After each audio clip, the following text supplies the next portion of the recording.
I can't just fucking start streaming in the software. It's so frustrating. Thank you. God. What a shitty fucking program. I don't know who thought about this shit, but they are fucking stupid and should be fired. God. Stupid ass fucking idiots. Godness. Wusa, wusa, wusa, wusa, wusa, wusa. Wusa! They can invert a binary tree, but not keep YouTube working.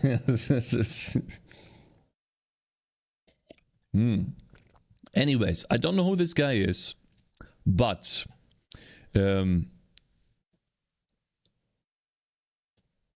I suppose he just took a look at WebGPU, or he made WebGPU. One of the two. I don't know if he made WebGPU. Let's just see. So he talked about how he added WebGPU as a backend to his program. And here's, or Vulkan. And here's my take on it. I believe that is the best way to use Vulkan. You have a program that is already functioning. You have a pipeline that is already somewhat close, set in stone. You have requirements that you need to meet. You have requirements that you need to meet. What I wanted to say. And then I think it's the entire W3C working group.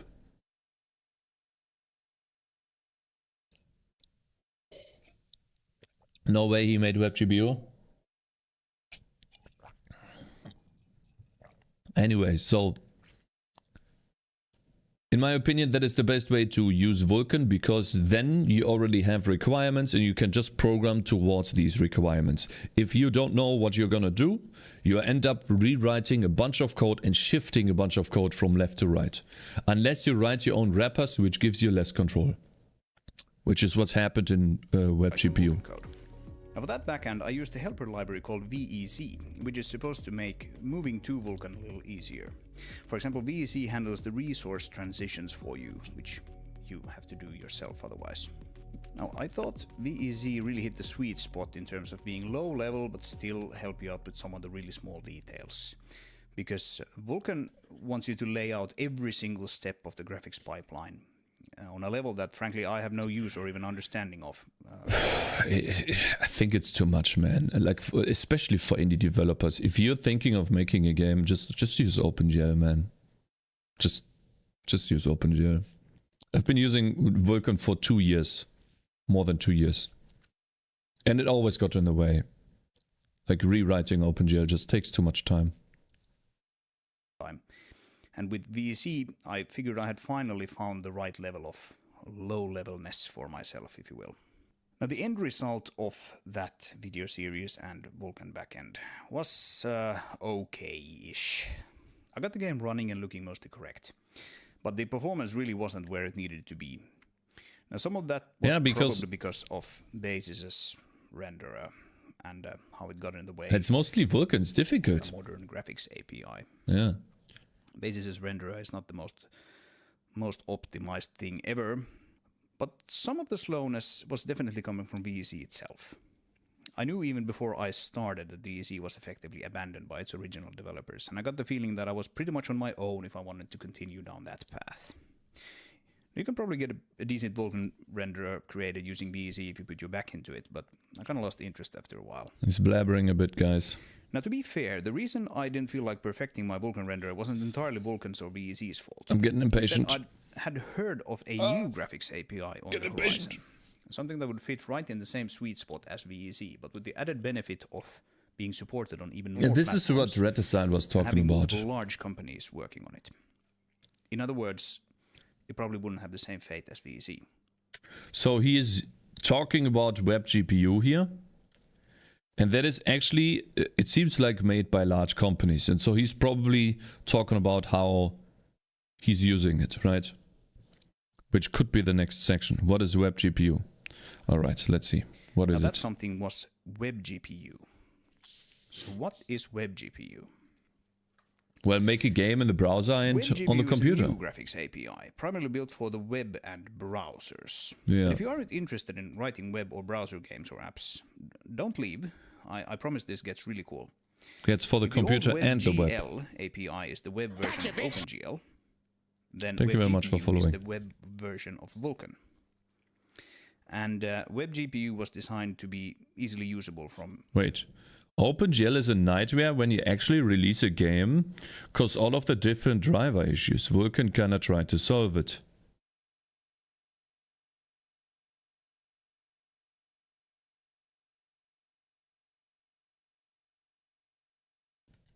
I don't know, I have not released the game yet. I can't talk about that. Maybe. JavaScript, WebAssembly, and the like.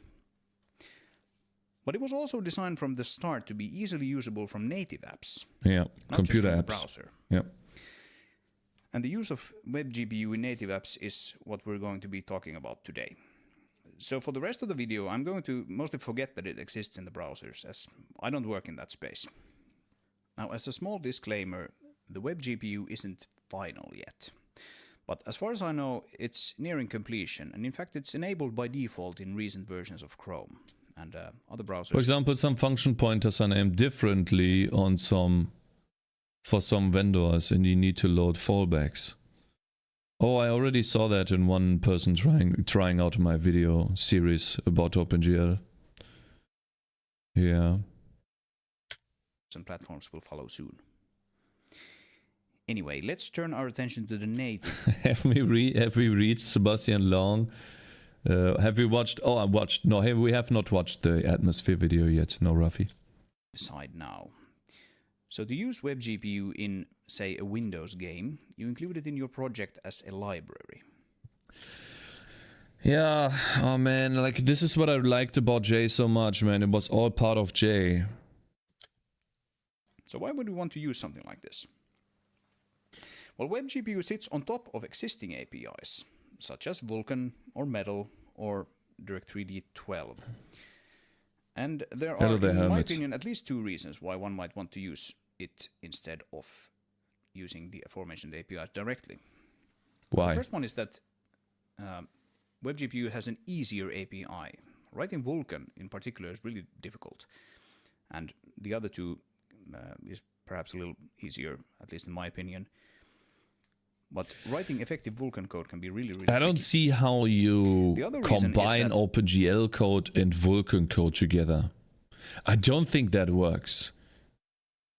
Maybe I'm just stupid, but let's say you say, okay, I'm gonna create a frame buffer, and I'm gonna use the frame buffer. Well, what about the descriptor sets? You don't have descriptor sets in OpenGL. You don't have that at all. You just bind things, and that's it. WebGPU is essentially more cross-platform than any of the aforementioned three APIs. And by cross-platform, I mean it works on Windows, Mac, and Linux. And Vulkan works, as far as I know, really well on Linux and Windows, but Mac support is unofficial. WebGPU. Fucking stupid Mac users. Just go fucking eat a dick, man. Just go. Go. Like, I hate these fucking people. Especially the developers. Not the developers. Especially the operating system makers. Like, holy. Just go, man. It's fucking special people. You don't even get don't even get a charging cable for your phone anymore, as far as I heard, right? They are out of charging cables? Holy. Like, who buys a fucking iPhone and then doesn't get a charging cable? Huh? Support on the Am I right on this, or am I tripping balls? Like, that's what I heard. Am I right on this? Mac OS is not iPhone, it's MacBook.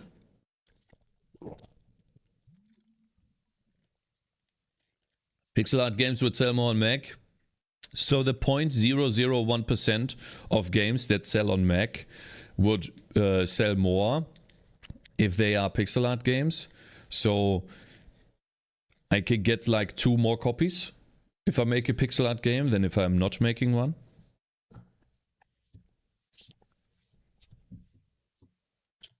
It's just Samsung does not put chargers. Really well on any of the platforms that you can build the library. Android devices are starting to do the same. They're starting to do the same?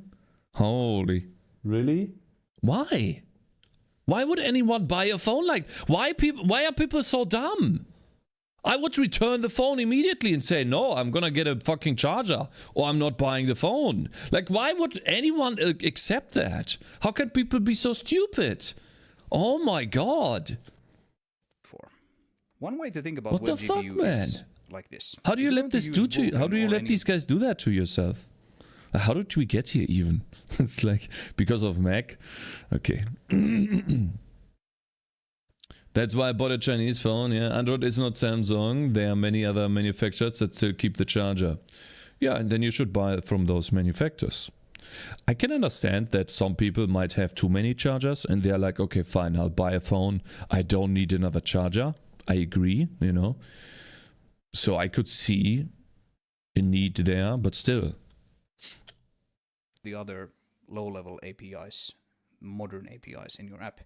You need to write a significant amount of code between your app and the API to handle things like memory and synchronization, that sort of stuff. So how do they do this in for example, programming languages like Zig and Rust?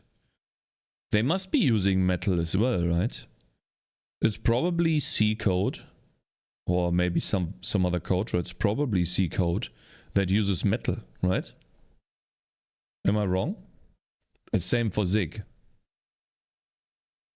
Or is Zig, what are they based on? I have not tried Zig yet. We'll try Zig and Rust soon. And writing that stuff is hard.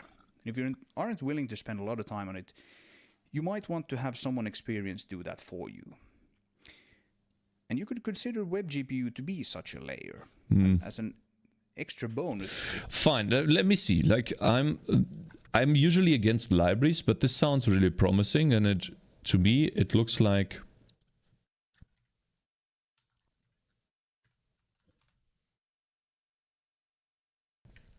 it's worth investigating. W3.org WebGPU.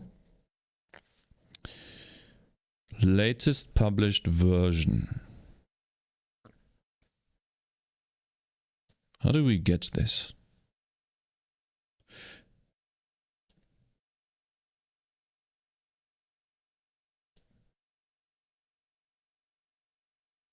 What the fuck is going on? Why are you not black? Why are you white? Why are you white?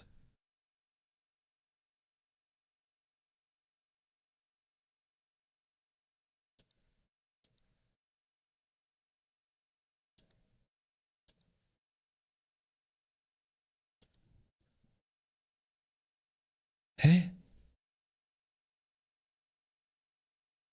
How I made my iPhone in China? What the fuck is that?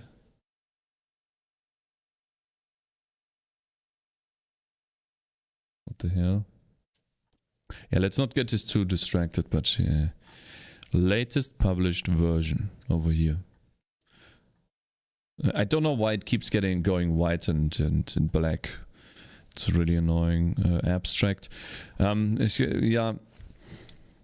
So maybe you guys like this, but it's already pissing me off because there's not a single big download button or a GitHub button that I like. Why are programmers always this way? Why is it when I go to Firefox, right? I see this big download button, and then I go over here and I have to literally scan the entire page to find the GitHub page or something else. Like, what the fuck is this? Feedback? Like, how do I fucking get this so I can use it in my program? WebGPU is a standard, not a library. No. WebGPU must be a library. It is a library. WebGPU, Mac, China, history... Typical, all loads the same place, Lamar.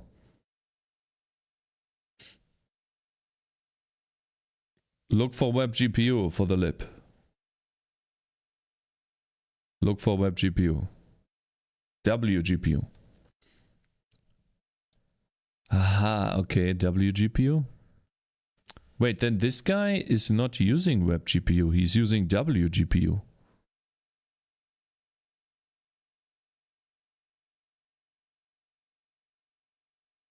Hä? The same as HTTP?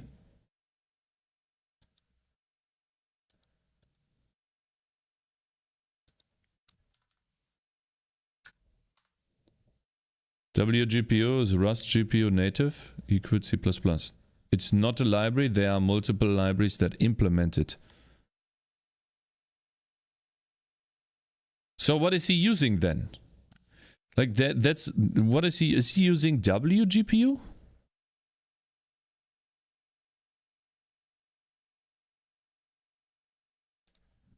Also supports D3, D12, metal, etc. All from a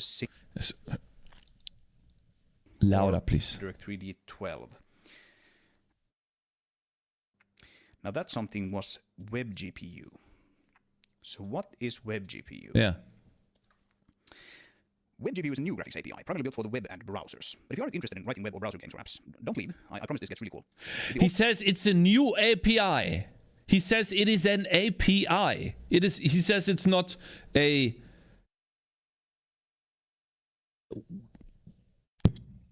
WebGL API is the web version of OpenGL. Then WebGPU is the web version of Vulkan. And WebGPU was designed to be easily usable. See how fast I got how high I got there.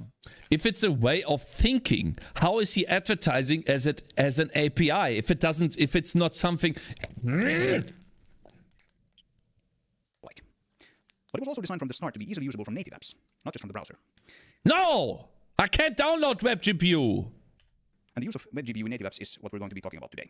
So for the rest of the video, I'm going to mostly forget that it exists in the browsers, as I don't work in that space. Now, as a small disclaimer, the WebGPU isn't final yet. But as far as I know... WebGPU isn't final yet. It's like they are designing a thought. What? Huh? Is he talking about WGPU or WebGPU? By default in recent versions of Chrome, and other browsers and platforms will follow soon. Anyway, let's turn our attention to the native side now. So to use WebGPU in, say, a Windows game... To use WebGPU, see that? To use WebGPU. He keeps talking about WebGPU. If I go to the internet and Google WebGPU, because I've never heard about this, I get this. Something I can't download. WebGPU standard, WebGPU native equals implementation. That's in the title, man.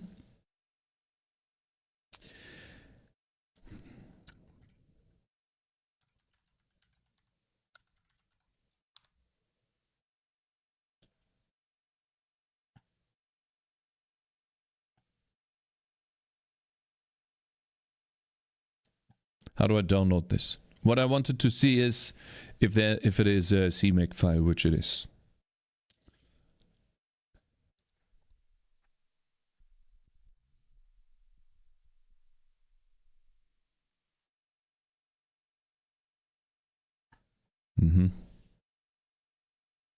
Git clone recursive.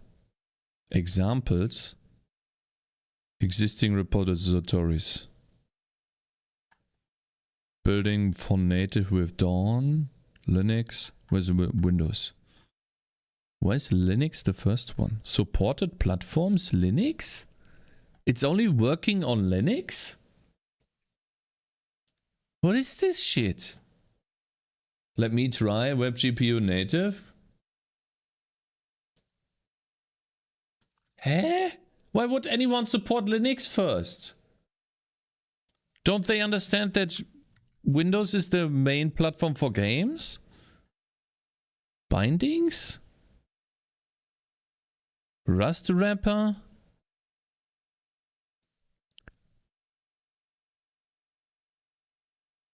He's trolling? No, I'm literally not trolling. I think this is dumb. Like, maybe I'm just totally out of touch here, but I think this is dumb. Like, how can you talk about something that is just an idea and then say that it is... Like, listen, okay? I am a person that hears and takes what someone says, how they say it. If he says WebGPU is not fully implemented yet, then I think, okay, WebGPU is a library. If he says WebGPU is a library, then I think WebGPU is a library. If he says it's a library, then I think it's a library because he said it's a library. What the fuck, man? He didn't say it's a library. You're wrong. You're wrong. Again. Now that something was WebGPU. So what is WebGPU? WebGPU is a new graphics API, primarily built for the web So new graphics API. and browsers. But if you aren't interested in writing web or browser games or apps... So he says it is a graphics API. I promise this gets really cool. If the old WebGL API is the web version of OpenGL, then WebGPU is the web version of Vulkan. And WebGPU was designed to be easily usable from JavaScript, WebAssembly, and the like. But it was also designed from the start to be easily usable from native apps. API is not a graphics. API is an interface, not a library. API is an interface.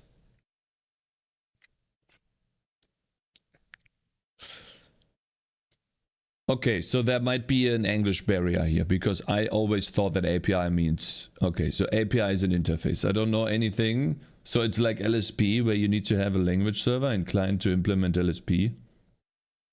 Keine Ausreden, Bernd.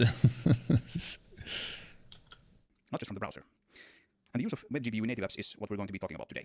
So for the rest of the video, I'm going to mostly forget that it exists in the browsers, as I don't work in that space. Now, as a small disclaimer, the WebGPU isn't final yet. But as far as I know, it's nearing completion, and in fact, it's enabled by default in recent versions of Chrome, and other browsers and platforms will follow soon.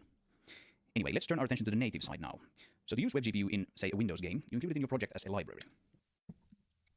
So why would you want to use something like this? Fuck you!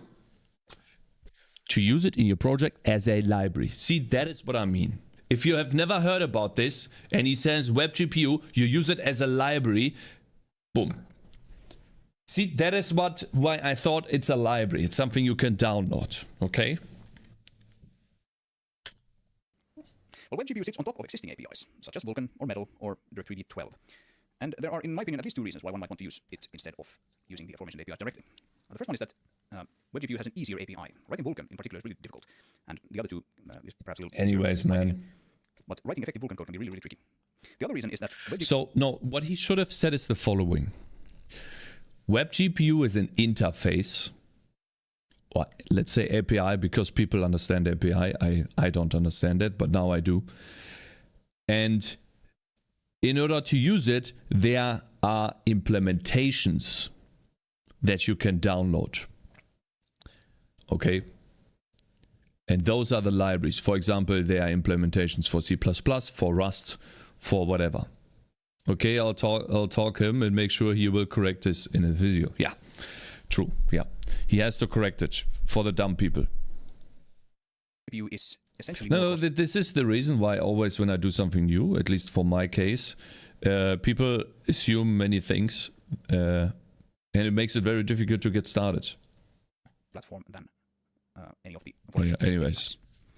And by cross-platform, I mean it works on Windows, Mac, and Linux. Mm-hmm. And Vulkan works, as far as I know, really well on Linux and Windows, but... So, like, what I don't like about this, you know, what I really don't like about this is he says it works on Windows, Mac, and Linux, but he has not named a single C++ library yet that exactly does that. He just says that WebGPU, an idea, works on all of those platforms.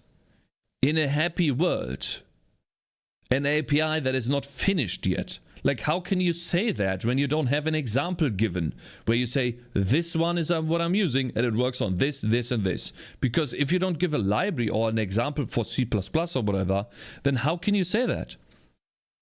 He'll address the issue, but it's like, he's like taking something from the end and putting it in front, and it's confusing. It's unofficial. WebGPU support, on the other hand, is just a library, so it can work really well on any of the platforms that you can build the library for. Windows, but Mac support is unofficial. WebGPU support, on the other hand, is just a library, so it can work.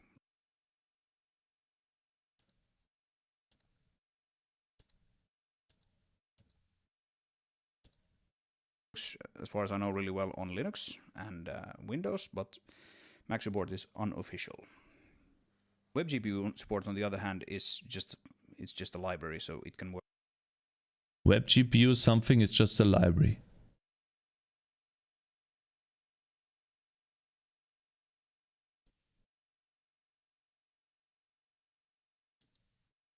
Work really well on any of the platforms that you can build the library for. One way to think about WebGPU is like this. If you're going to use Vulkan or any of the other low-level APIs modern APIs in your app. You need to write a significant amount of code between your app and the API to handle things like memory and synchronization. No, it's stuff that most people assume. I don't like it. I do the same thing in my videos, okay? I get the same shit from people trying out my tutorials and telling me how dog shit they are. So I get the same. I can do the same to other people, okay? You know, it's just I give the pain to others too. Sort of stuff. And writing that stuff is hard.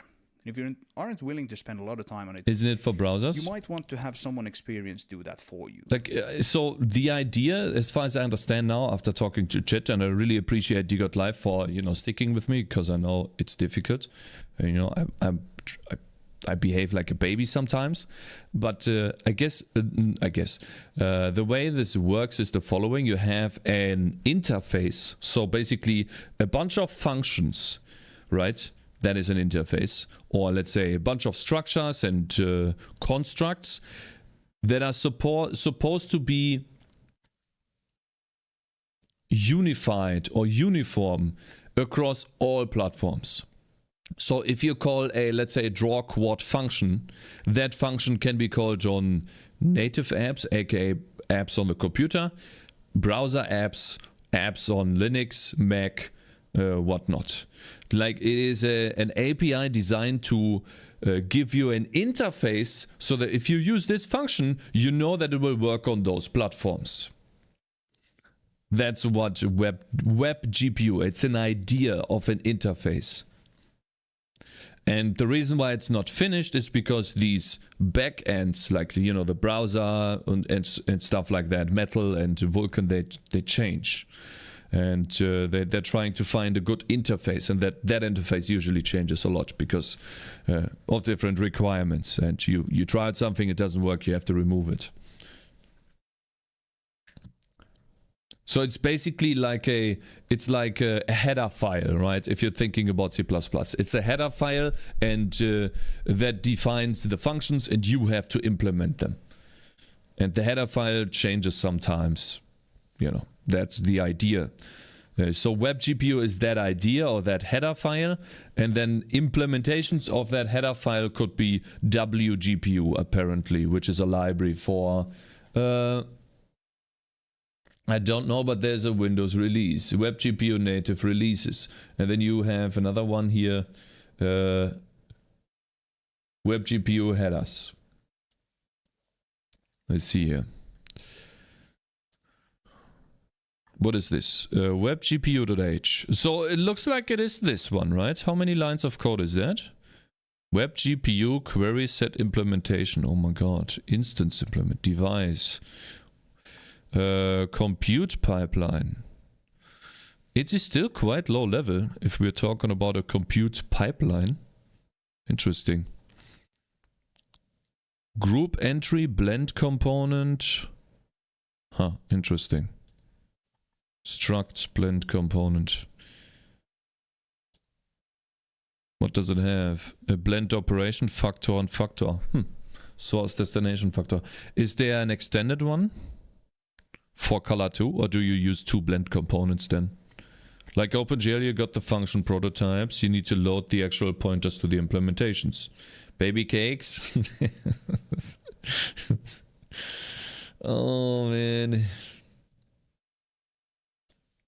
I behave like a baby sometimes, but I guess I behave like a baby sometimes. Shut up. Okay, bro. Cakes. Native releases. We have that here. Okay. Web GPU is basically a front end. Yeah. Cakes. Who the heck is bullying you? Points. I'll take care of the rest. My man.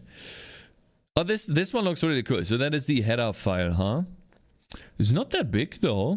Do we have functions in here, or is it just structures? Oh, there's functions. Oh my god, look at all of those functions. How do I get rid of this? Look at that. We have a web GPU proc buffer destroy. Get const mapped range. Oh my god. This seems to be very low level. Compute pass encoder dispatch working groups. Procs on the device. Create bind group. Device create bind group layout. Holy shit. Is there a draw?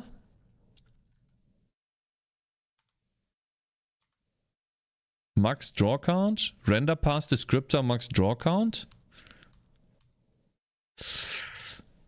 Bundle encoder draw indexed? Indirect?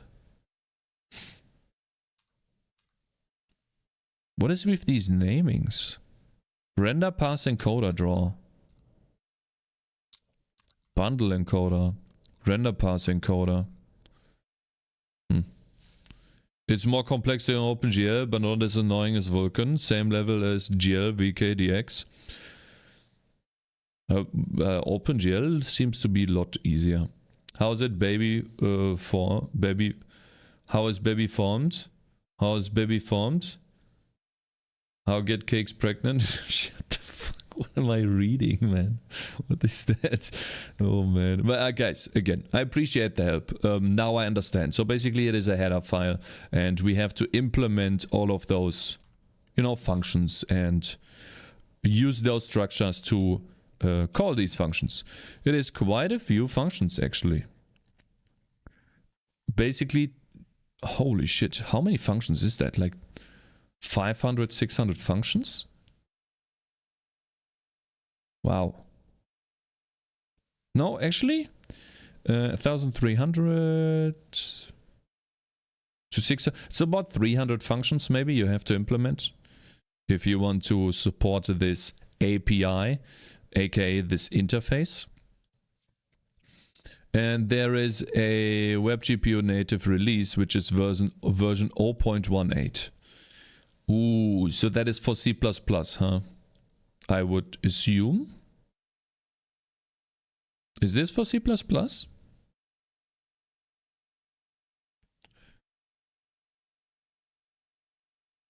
Yes.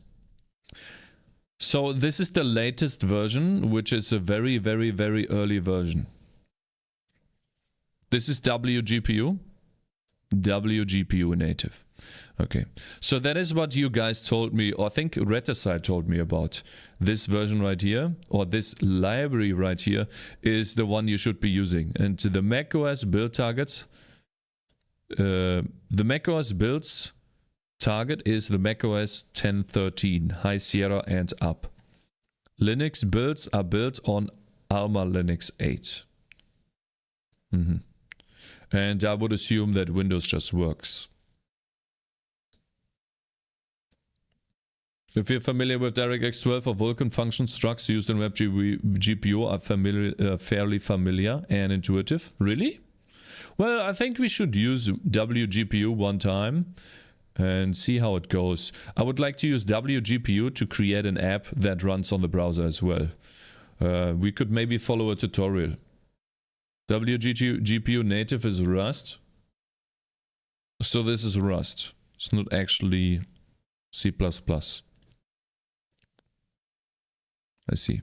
Anyways, let's go back to the video. So he calls it a library, but he should have explained it better. But okay, let's not be a baby anymore and just continue. And you could consider WebGPU to be such a layer. And as an extra bonus, it WebGPU is an interface, bro. Etc. All from a single unified API. So that's pretty cool. Currently, there are at least 2 implementations of WebGPU outside of the browsers. In fact, these, as far as I know, might be the ones that are used in the browsers, but they're the ones that you can use from a native app. The first one, and the one that I ended up using, is Dawn. It's made for Google. It's written in C++, and you can include it just as any old C++ library, essentially. The other is called Dawn. Is Dawn good, guys?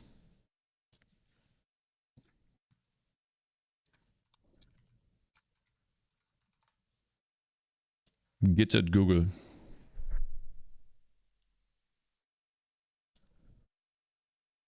Why is this white? Why is every single thing black, but this one's white? Really annoying. Everything's black. Eh? This one's white.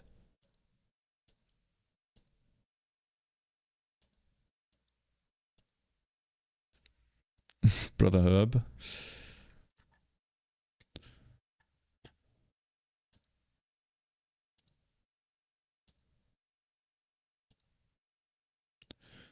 Um,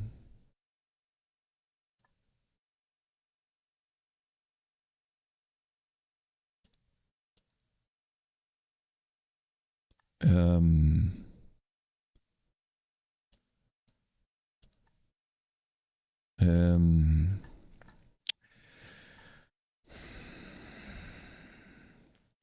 where the fuck is the repository? You can download it. You can download the Dark Reader extension. I have. Oops. I have. It sometimes fucks up on YouTube though, so I have to disable it. The Dark Reader extension is good, but on YouTube it turns white points dark too, which it shouldn't. So for example, if I tick a box on YouTube, that box is no longer white, but it's dark. It looks like it's not filled. It's really confusing. You can disable for some sites. Oh, cool. Yeah, I'll do that then. I'll just keep it on then. You can now, you know how you can disable on specific sites? Well, we can try. Let's see. It's gotta be here somewhere, right? Site list. Invert listed only, not invert listed. Eh?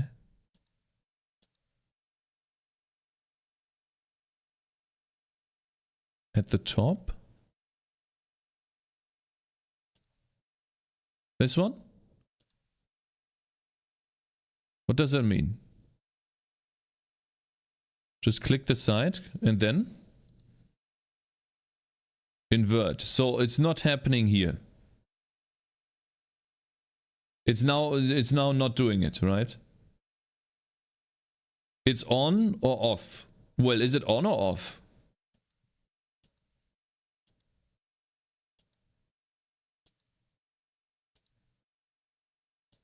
Just click the site. I don't understand. It's still ticked, so it's on. So now it's off.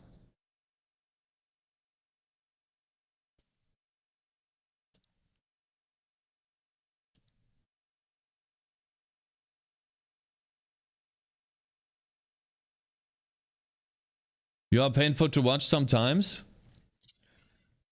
Shut the fuck up. I don't understand these instructions. What do you mean? Go to the tab with the site you want to save the dark mode for. On or off turns on the extension. Clicking on the site will activate the dark mode only on that site if the extension is on.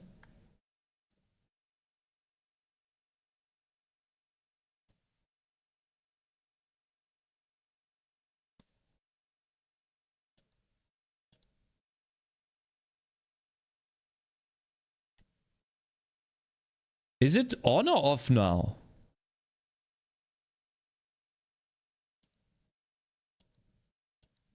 It's not changed, so I assume it's off because it is in the not inverted list. Who calls it a not inverted list? Why is it not a white and a black list? I don't understand. White list, black list. Add YouTube to the blacklist. That's racist. Allow list, block list. Okay, whatever, man. The fucking... This is why I don't use libraries. Okay. It's off here now. God damn it. Can you please turn it on?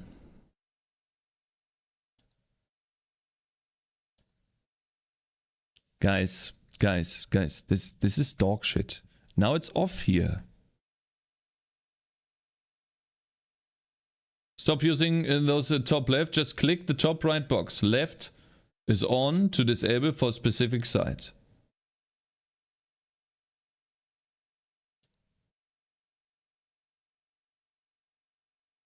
Like this.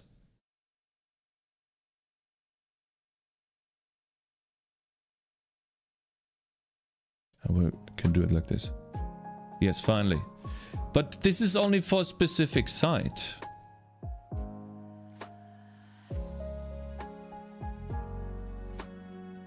Even my grandpa is more tech savvy than you and he thought above grade 1. Ah, shut the fuck up, bitch. Fuck off. Go eat a dick. Fuck you. It remembers. I just disabled it for specific sites here. So, okay. Oh, man. WebGPU.h, WebGPU standard. But how can I see the code? I want to see the source code. Clone this repository. How about you give me the repository? What is this? Dawn googlesource.com? Guys, I'm just...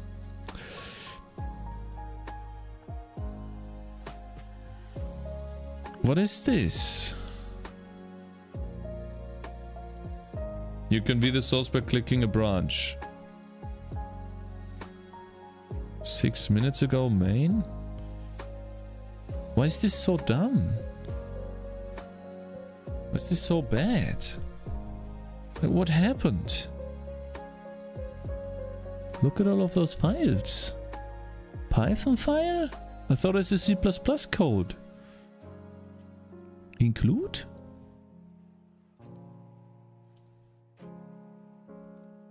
Just header files. That's it? That's it? Guys, whatever, man, whatever. Text file, I thought this was programming. I fucking can't. No, this is dumb. Like, this is stupid. Like, listen. Like... Whatever, man. Whatever. I'm expecting something like this. It's a commit. You guys told me I can click on a branch. I clicked on a branch. The source is in the source folder.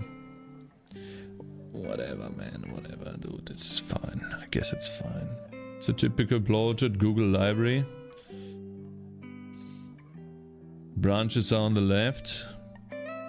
So the experiment... Oh, I see. But it's still dog shit. Still dumb. Yeah, didn't I go to source?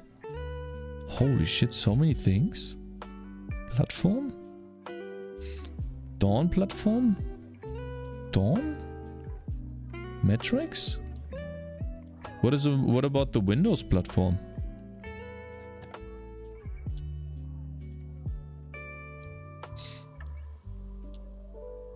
Yeah, whatever. Guys, we're getting distracted. How many? Oh my god, an hour already. Oh my goodness.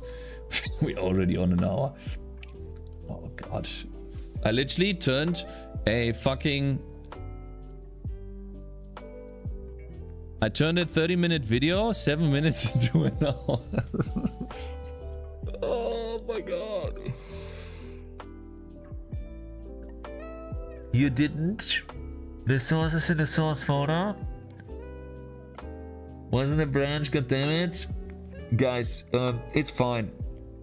So Dawn is a library that you can't download or you have to like git clone. You know what? I know how to get clone. Clone. Not clone. Not clone. Oh my god, we can get it like this. Nice React content. Oh goodness. Okay, let's see. Let's just put it here.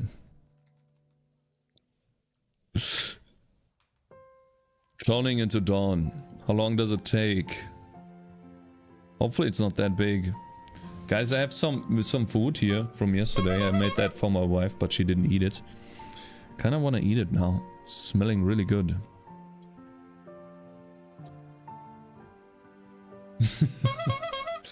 Game coming out in 2014, 2024.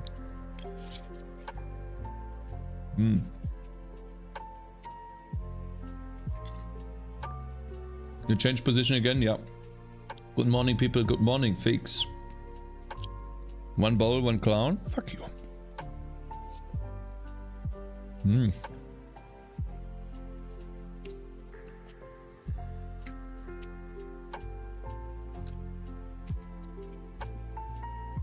Okay.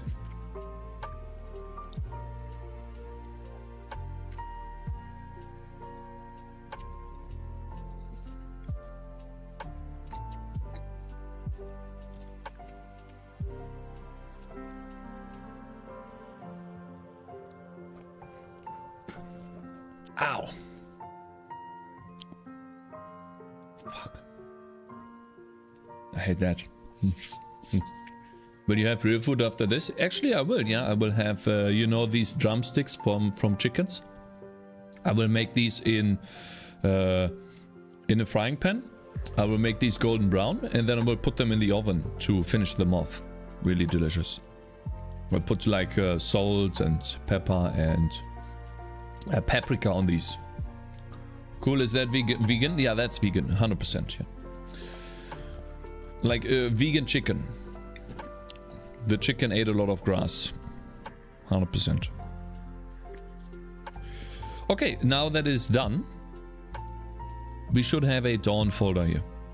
Oh my god, it is as bloated as I thought. Pre-submit Python file? Why do you have a Python file in a library like this? Eh? A pre-submit Python file? She, he? Grandfather? Regexes? Black, white? What is this? Slave, master? Oh my god. Before committing, it's looking at all of these. It's a file to remove racism.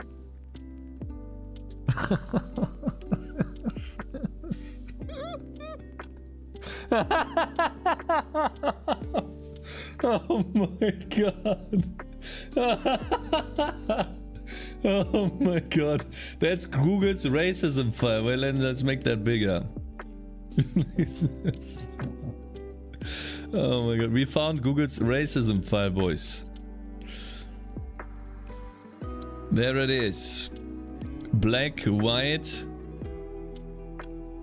What is that supposed to mean? To mean greatly? First class citizen. Oh my god. Grey hat, grey list. Hä?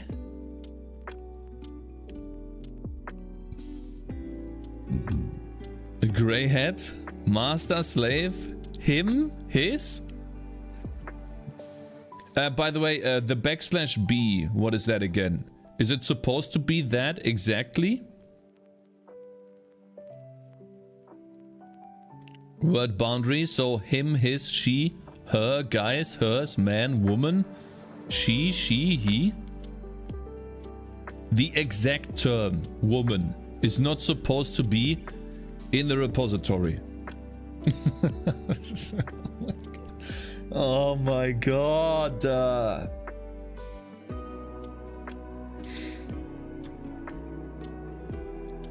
She.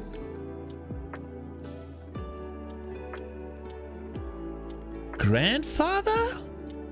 What's wrong about that? What's wrong about grandpa? Crazy? I am seeing something right now. Holy shit. Oh my god, these imaginary problems, yeah. Goodness. Blind? Oh my god. I think this is racist. You can't say the word blind, but it exists. Huh? Yeah, that's dumb. Exactly. Oh my god. That's racist, bruh. Oh my god. Red line? I don't believe it, man. Flying?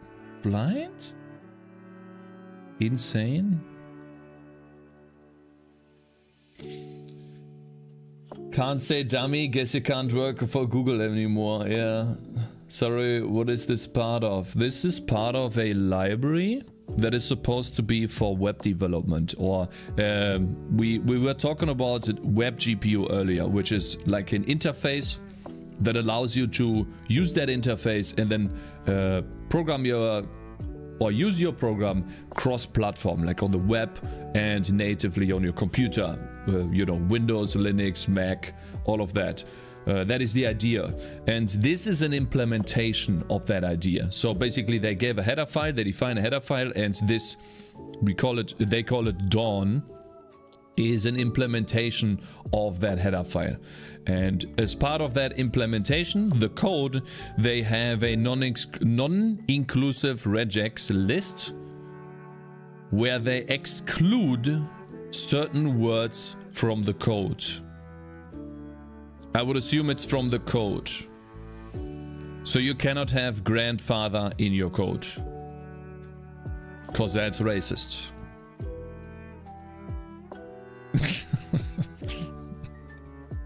Oh my god, I couldn't agree.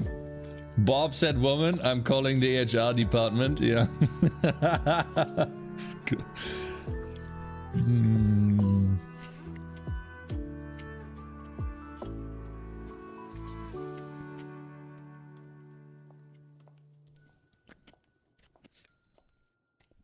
But you can have grandmother racist? True. I need to add that. Wait. We wanna be equals here, right? We should do a push request now. Or is it a pull request? Sexist, not racist? That's sexist. Yeah, we need grandmother too. True. Yep. Any other? Grandfathering? Grandfathering is a common term in programming. Fike. What does grandfathering in programming mean? I've never heard that. Christ. Shouldn't it be grand birthing person? So it'd be more inclusive. What about aunts? I don't know. You should make a game only using these words. What about uncle? I don't know. I just heard the term before. Okay, I see. Wow.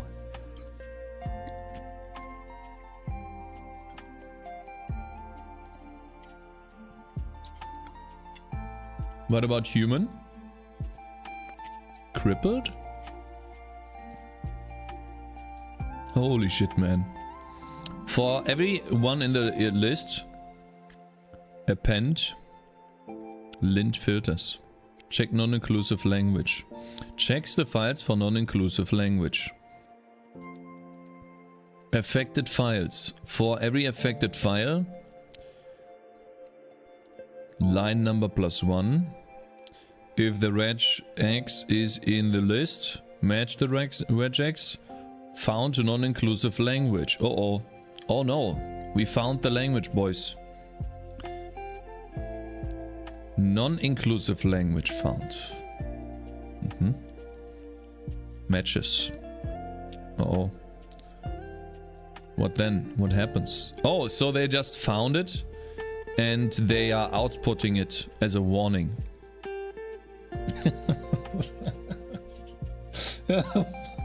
Run it on your code cakes, run it on your code cakes, run it on your code cakes. I have Python, I can run it on my code, sure. So I just run this Python file, right? We take this. We need to put it on my code. How do I do this? How do I run this? Is there like a usage? How do I run this file? Filter list.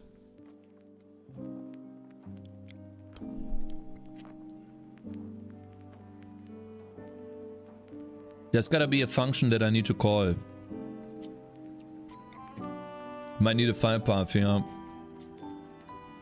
Well, maybe it tells me what to do. We'll just put it here. Just execute the Python script. Python. Let's see, run it. We're gonna run it here. Let me see here.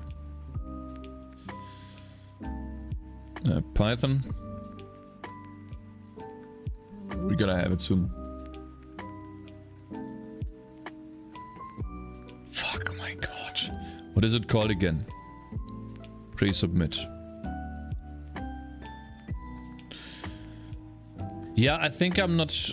we need to do something else. It's not doing anything.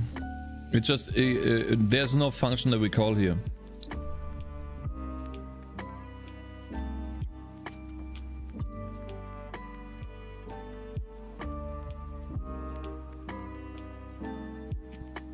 Like all of these functions are not being called. Maybe I need to invoke. But there's an input API and output API that are missing in a source file filter. It's being called down here.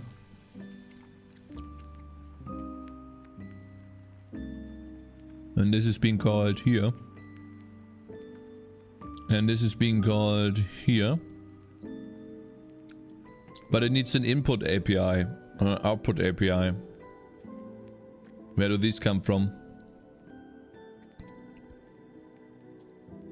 Do common checks. We need like 2 APIs here. Call it in main if name your function. Call it in main. There's no main. Not enough points to use. Probably it's imported, exceeded by some other Python script here.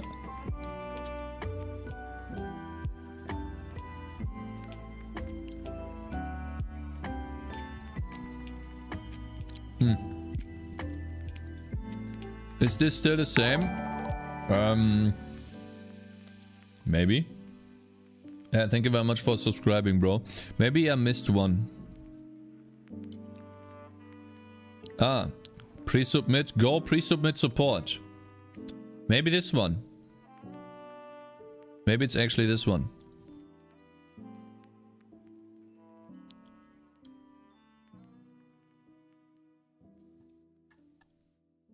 Redistribution.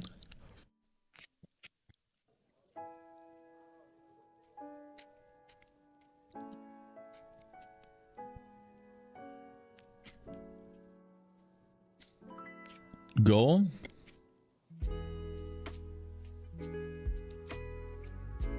Yeah, probably something GitHub related, right? I can't run it.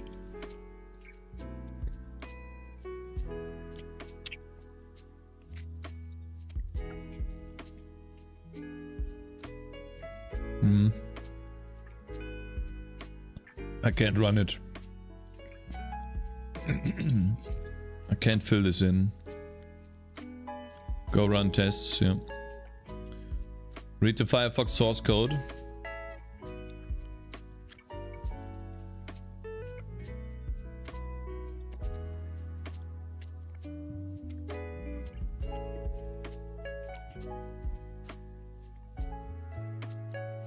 Cakez is so deep in the rabbit hole now. Well, the only thing we wanted to do was actually look at the library, yeah. Dawn library. I guess it has include, or is it the web GPU? C++ header?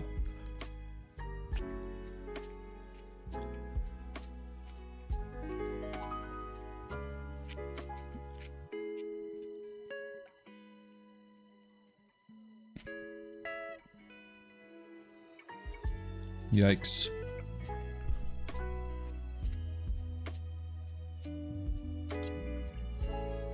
Do you reckon we finish that video today? Yeah, I guess we'll go back. Anyways, yeah, so I guess Dawn is one, but it doesn't seem to be that updated.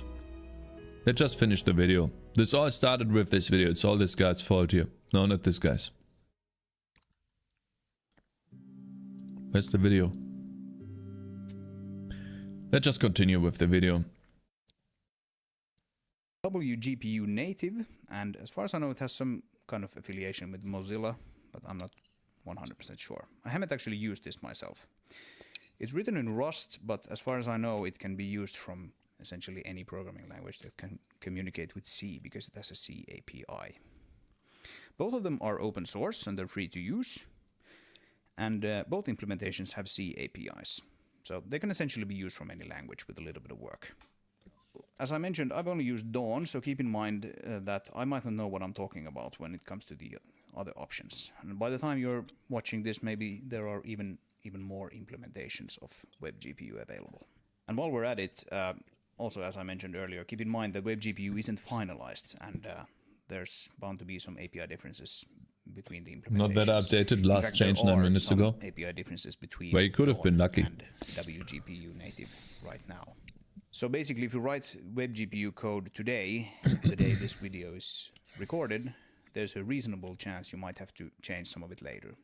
But it has reached a point of being pretty stable in my experience. He's talking about Dawn. And also keep in mind that WebGPU is delivered as a library, so you get to choose when you update and in what fashion. Just like with any other library. WebGPU is not a library. Stop saying WebGPU and library in one sentence. I'm getting really triggered by this guy. It's not a library. Now, one important and perhaps even a little bit controversial thing about WebGPU is that it uses a new shader language called WGSL. The reason about why they chose to do this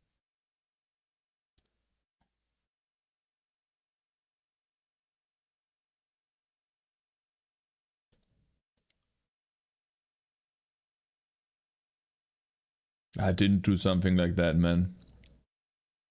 I didn't do something like that. It's crazy. It's fucking crazy. It's similar to what I did, but with the Windows, but not with that crazy looking thing. That's really cool. 9 million views, yeah, of course, because it's fucking cool. Holy shit, man. Goodness. This guy's a 5-head, wow. Dropping frames, or is it just me? Am I dropping frames, guys? Yeah, here too. This is really cool. Okay, so am I dropping frames? Is it better now? Let me double check my... Ooh. Dropped frames. My computer is struggling to keep up the... It's green now. It should be fine now. You did. Yeah, I think it's good now. Yeah, okay. Thanks for telling me. Yeah, thank you guys. Alright, let's finish the video. Come on. Rather than use, say, SPIR-V and in what fashion. Just like with any other library. So that's really nice. Now, one important and perhaps even a little bit controversial thing about WebGPU is that it uses a new shader language called WGSL. The reason about why they chose to do this rather than use, say, HLSL together with GLSL? Hi Cakez, solo leveling, hello there. Unclear. There may be some technical reasons for this. Probably. Legal. I'll be honest, I'm not super happy about it. Yeah, me too. I don't like that either. They claim that it would be trivial to turn SPIR-V into WGSL and vice versa. In fact, Dawn and maybe other implementations too do support SPIR-V modules. We need more shader languages, yeah, sure. But in my experience, this doesn't work all that well. Especially like me, if your source language is HLSL. But I'll get to that in a bit.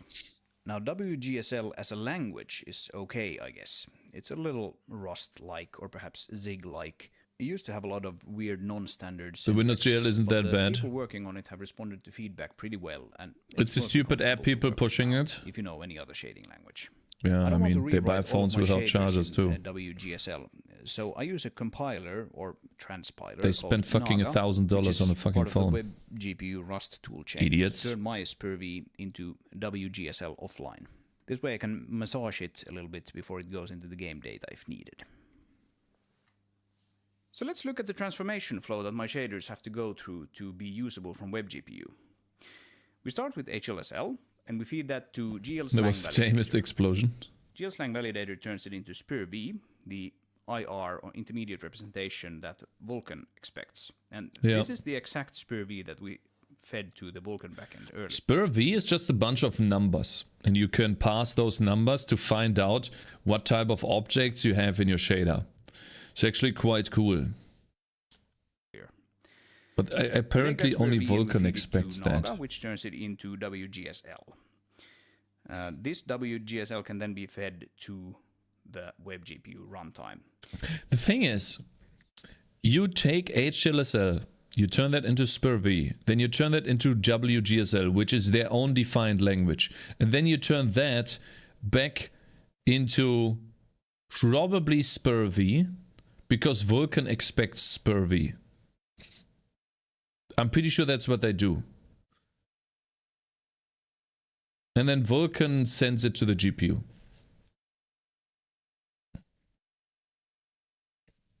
I would assume, like I'm pretty sure. SPIR-V which if you're using a Vulkan backend for your web GPU runtime, probably I turns spend it around back into 300 on your SPIR-V phone again. every 5 years. Now this seems a little silly, but it kind of makes sense that it would do that, because if you consider that the WGSL should work with any web GPU backend, whether that is a Vulkan backend. Why not just say we all use GLSL? And then this library just expects GLSL and does everything for you. Why not pick one of the two? You could even toss a coin. Or a metal backend or a direct 3D backend. It kind of makes sense that web GPU would take that and turn it into whatever the backend expects. Doesn't make sense, but it's consistent to have. API. Now, Bullshit. Because Dawn web's in the actually name. supports SPIR-V modules, and I already had perfectly working SPIR-V.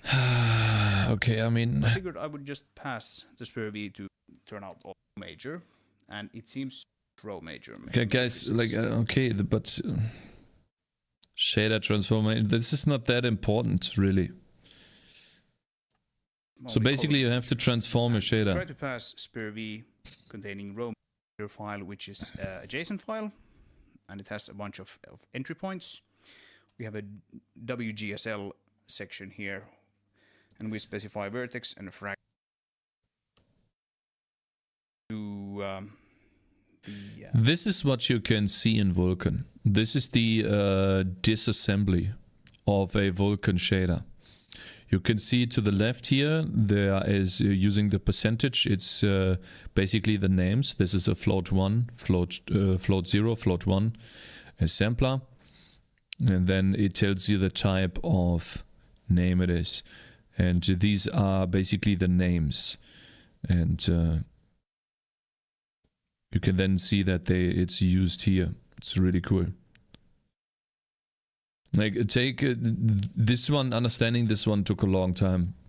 But you can use this to find out what type of data you have in your shader. It's like shader reflection. You can now look at the output of Naga. This is the input. The output for the vertex looks something like this. Yeah, I mean, This is WG. Okay. Oh my god, look at the color really, pass. and debug What is this? the pixel. Holy You can shit. see that this is what the shaders end up looking at runtime. I'm not actually... Guys, I think I'm getting bored by the video. Like, okay, like he's doing shader transformations, but I don't think that's that interesting.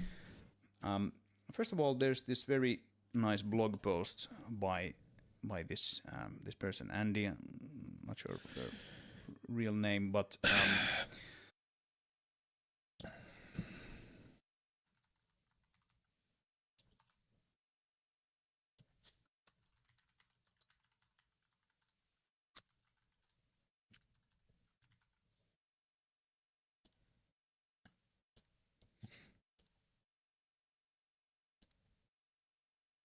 Guys, would be cool if you could participate and tell me what you think. If we should finish the video or not. Like right now, I think there's just some his stuff related to him, and I'm getting really bored. What do you like to know? What would you like to know? Actually, nothing anymore. I'm good. I'm good, yeah. 10 no's, 11 no's.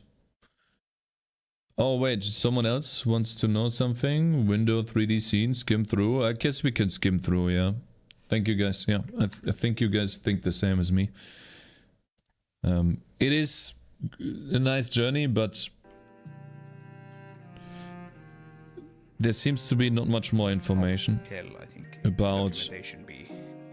We have a buffer web GPU. This I guess is interesting. Look at the API. Buffer, and just as an example, I also have a buffer D3D for the D3D. We have your bro, you can move on.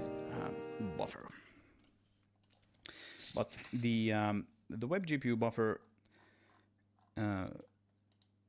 actually doesn't look all that. It's too different from tiny. the D3D. Like, he's know, doing the same mistake I do. Too small code. Well, how did it go? How did actually and what your Okay. the idea Okay, of the fine. API You is can to move be on. able to Yeah. take anywhere. Yeah, As long yeah. as the platform can support some API on top of which web GPU runs, then that should be really interesting to see Okay. how that performs.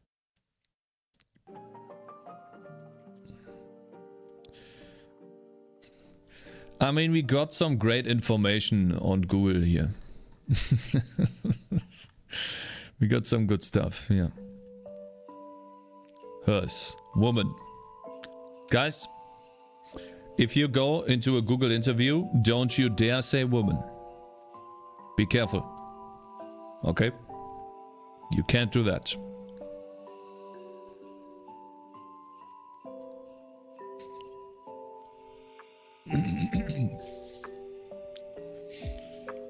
He uses a lot of words to say very little.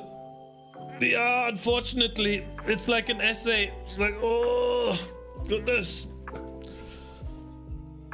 For the interview, bring that list with you. Yeah, you want to have an interview list for Google? Here it is. They paid someone to write that filter? Yeah, probably, right? Self-proclaimed non-racist person.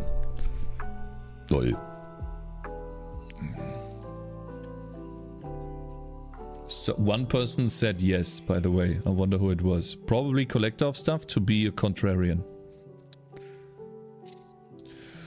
Okay, guys. This is what the game looks like. Oh.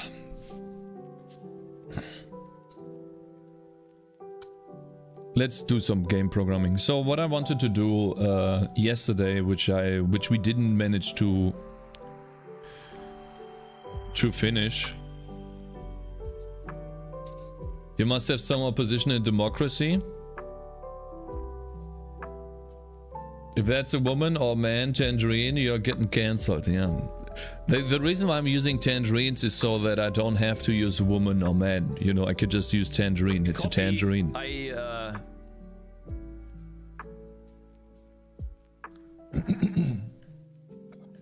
Guys, it's not inclusive. I swear I learned the opposite at school. I don't know how to explain that because it's starting to get fucking difficult.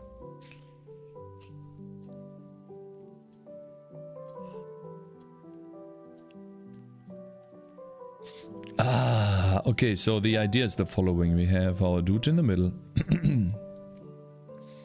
And then we have a bunch of shields surrounding him. And they rotate. Whoops. They rotate in one direction. If an enemy is here and he gets hit by this shield, right? Or how about we draw the enemy right next to the shield, right? The enemy gets hit by this shield. Always on top? This one is one hit.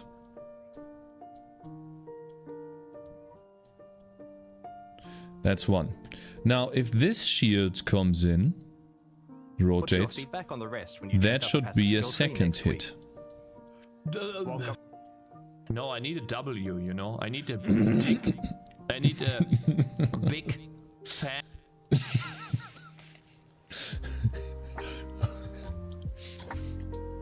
Finally on the game, yeah.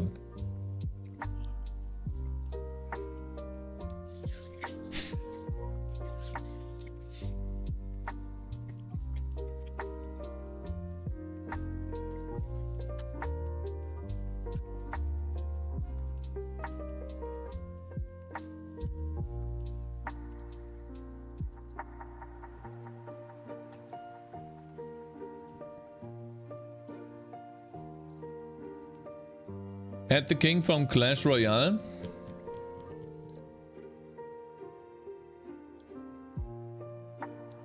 Who's that?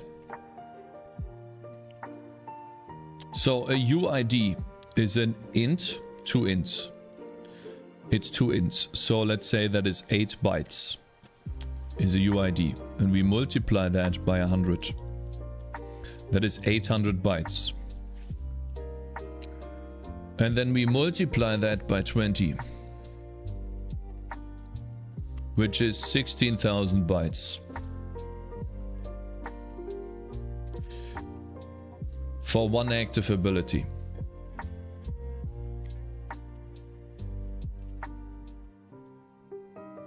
If I track on every missile which enemy I have hit, and I can only track 100 at most. It's a bit annoying.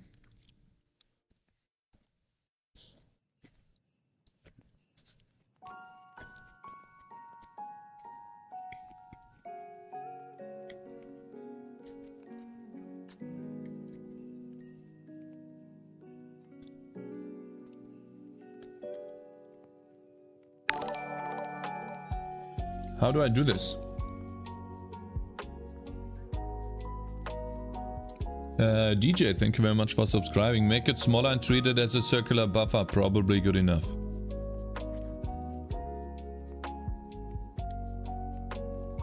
You think? Like I've had situations where enemies started piling up and I would hit like 100 easily in one hit, which is really annoying. So that means I would hit them every frame.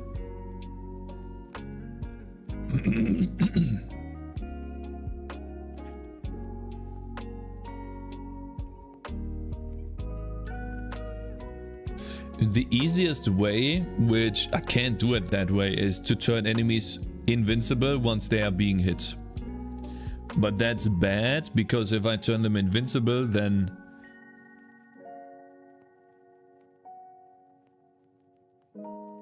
I can only hit them with one ability. And if the ability is weak, now that's the bad. That would be the worst game design ever. We can make, like, the enemy can keep track of who attacked him.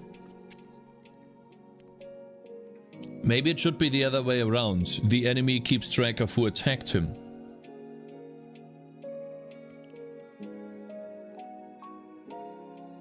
But then the following can happen. If one shield hits the enemy keeps track of the ID, right? So the enemy stores in an array the ID, adds it to the array. Then if the shield is fast enough before the ID gets cleared, then the next shield will not hit the enemy. You can give each skill its own ID. Yes, I thought about that, but it's a timing issue. Depending on how fast the shields rotate, you can have projectile speed, for example, in the game.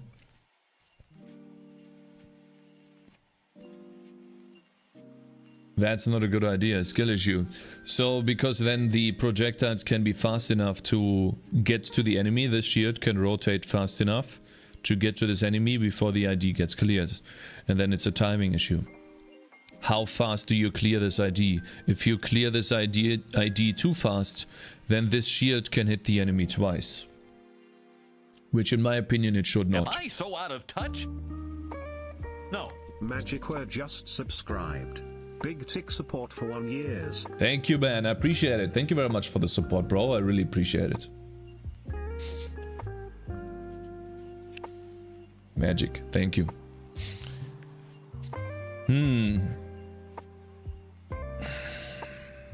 So one skill can can hit the same enemy twice, but not immediately. Yeah. Every single shield should be able to hit the enemy, and then the shield itself will keep track of the enemy hit, and then slowly over time remove the ID.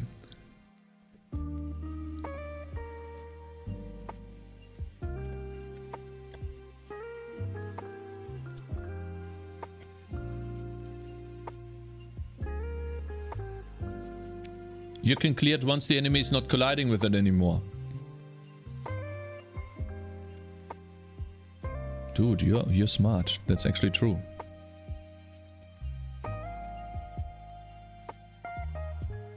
But it can still fuck up. Let's say this is the enemy, right? This is the collider for the enemy. Like this is the... Can you guys see that? Yeah.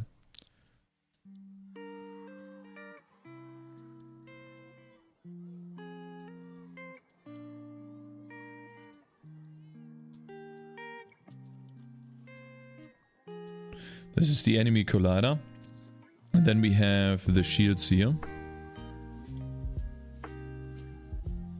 We can have a situation like that, unfortunately.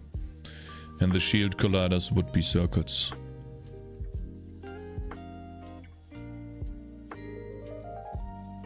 And usually you depict them in green, right?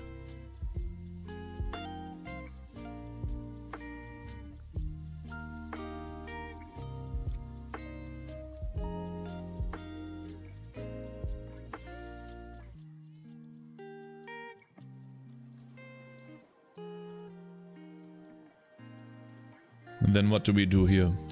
It overlaps. That shield ain't doing much, I'll be honest. This whole collider is still exposed.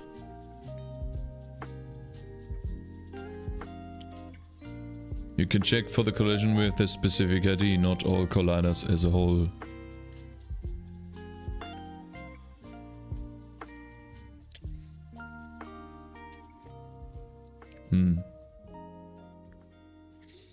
Well, if I keep track of the IDs on the shield, that works. If I keep the IDs on the shield, if the shield has the array with the IDs, you know,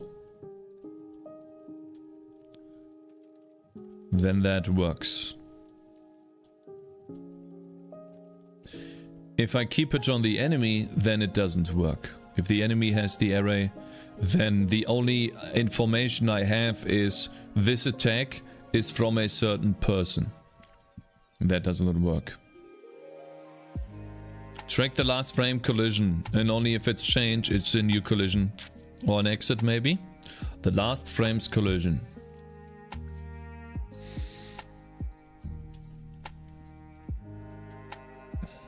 Just keep the collision as is and make the enemies bounce off. Like normal coders. It doesn't work in a tower defense game setting. I could give you I could show you. Let me get shield bash going here. And create a new unit. I'll show you. Shield bash knocks back enemies. Right? He needs enough life. So, watch what happens when he pushes him. Wait, he's not getting knocked back. What happened? Oh, he is. You see how... I'll show you again. Knockback in tower defense games. Watch what happens. He goes back like this. Should be. Boom. You see that? The reason why he's not getting knocked to the side is because in a tower defense game, it's all about gaining time. And so you gain the most amount of time by knocking them back the track they came from. That is exactly how knockback works in Bloons, and it is the reason why it works, because if you push them any other way, they start walking in weird places. And unfortunately, if I knock this guy back when they are being hit by a shield, I could hit him with this shield and then knock him into another shield. And then this would knock him again. Disable the enemy collider for the knockback animation.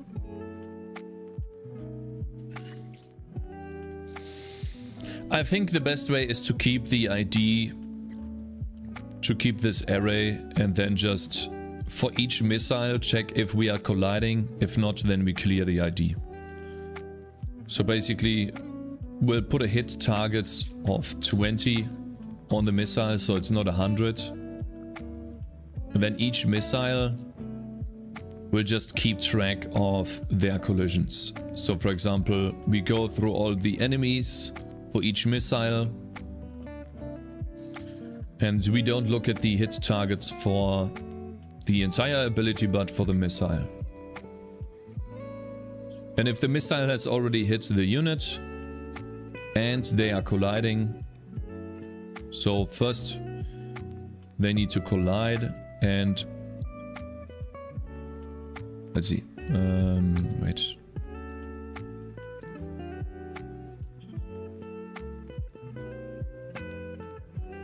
So this is the collision check.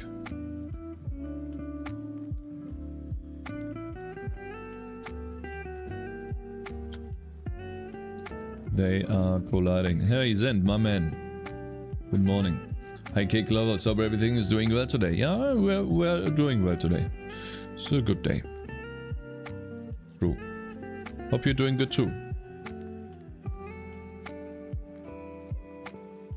Okay, let me see. We have the two colliders. We check. Are we colliding? If we are not colliding, then we need to check if we contain the ID.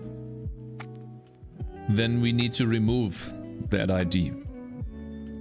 What's this game about? This is a tower defense game where you can train abilities and upgrade your units using weapons and see the upgrade result in game, as well as armor pieces. The idea of the game is that you unlock these as you play the game, and you also gain money that you can then spend in town for upgrades, like in Vampire Survivors. This UI is not final yet, but it's a first version. And we are currently working on a new ability that I added in yesterday, which is called shield orbs. So orbs surrounding a character, dealing damage. And the more projectiles or the more attacks a unit has, the more shields orbit the caster. For example, right now there's 2 shields orbiting the caster, and we can get ourselves a weapon that attacks 1 more unit. Now 3 shields orbit the caster. You can see that right here. And so it is, for this ability, it is very powerful to invest into targets, because then you have more shields. You know, how many fucking shields can we get, man? Holy shit, we can get 7 shields just by weapons. Oh my god. Yikes, damn. Each time enemy dies, you have to clear its ID from every shield, bro. Orb. Oh yeah, that's true as well.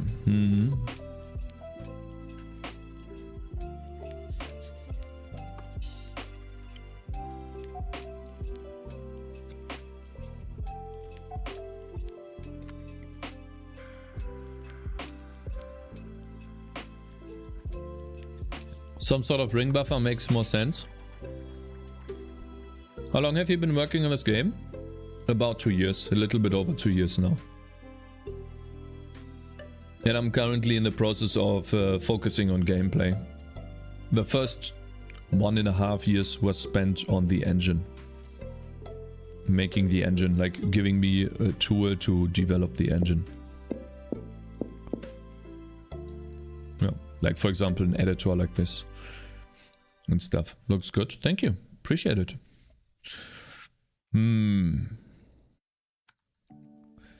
Actually does a lot of damage as well.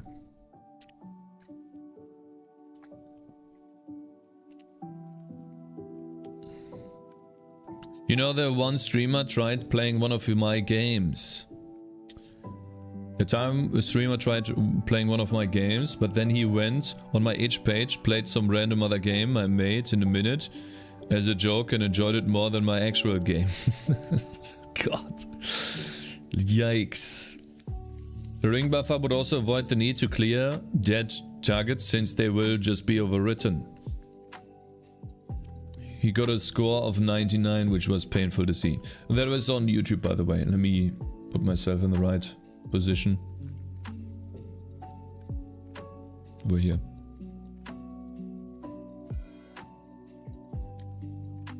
Inukai suggests a ring buffer here. Well, I don't know how we would do a ring buffer.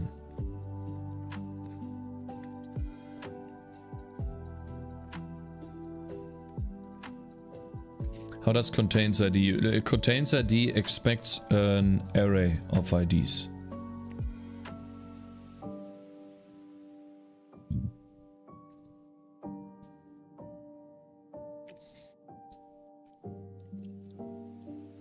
Well, we could set the count to full.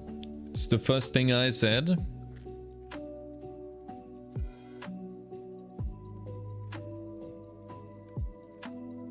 You need to keep track of the current index. Bro, Teacup suggested it too. Why is YouTube chat so big?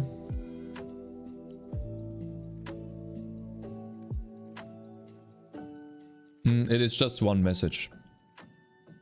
Another streamer tried, it was literally just a reaction time game with a button where if you take more action than 1 second, where if you take more than 1 second to click the next button, you lose. More buttons you hit before losing, the higher score. Oh, that's a really fun type of game though. It's like clicking, it's a clicking simulator for your mouse accuracy. Inuka actually Teacup alt since Cakez ignores him. The reason why I don't like a ring buffer is, I guess a ring buffer is a good idea, but I just don't know how to... We need to keep track of the index, but I don't know how. Another streamer tried the same game, also found it fun somehow, I know. IG. No, it's a type of game, it's like, do you know the game called Ozu?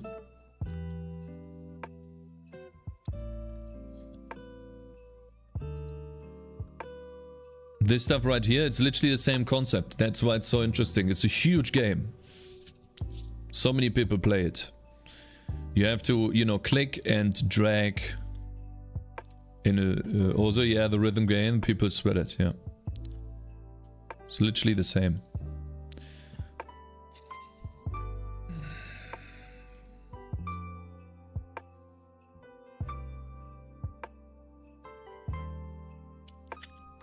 You keep track of the current index and the end of it inside the array. Well, then I can't use an array, but I have to use a...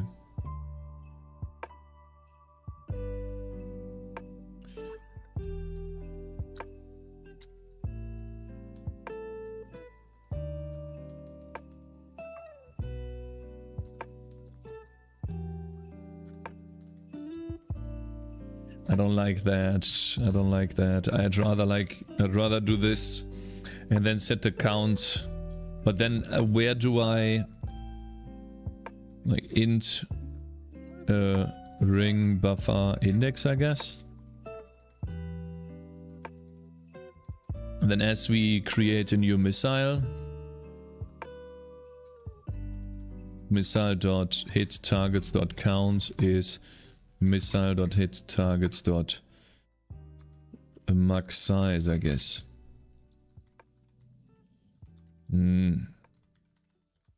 Initialize a ring buffer. So, but Cakez, did you do any reaction at the start of the stream? I may go watch it. I did, yeah. You can look the part. You can look at the part where I get angry at. First hour, watch 7 minutes of a video. Yeah, right. Okay, bro. Okay, brother. And then we need another contains ID, which takes in a pointer to an array in a maximum size. So basically, it takes in a UID pointer to IDs, unit IDs, and an ID, I guess, and the size. And array size, I guess.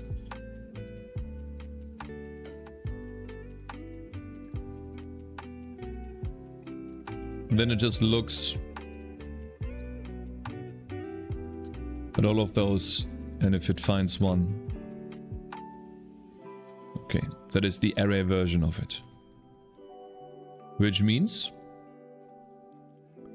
you could say if the hit targets.elements with the hit missile.hit targets.count, max size. Let's make this a little bigger so we can see it properly. So essentially we are looking at the ring buffer. If it contains the ID, then we need to remove it though. That's bad.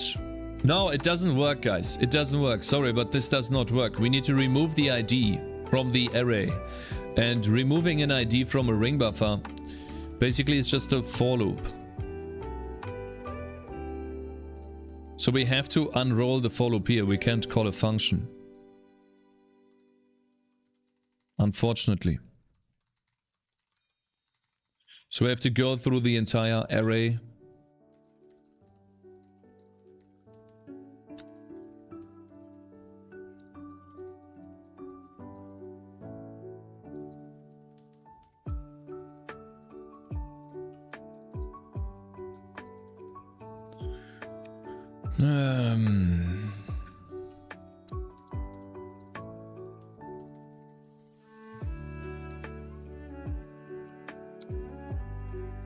So if it contains the enemy ID, then we need to zero that out.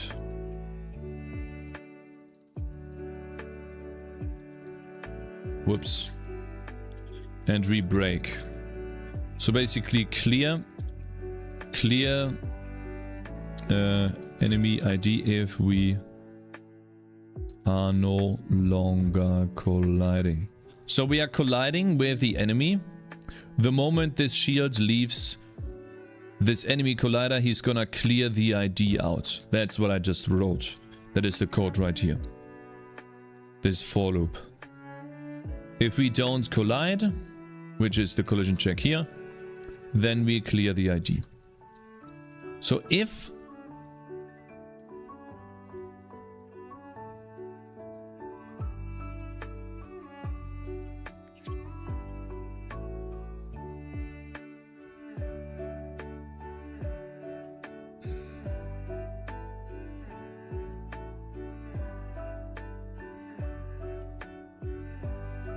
Holy clueless.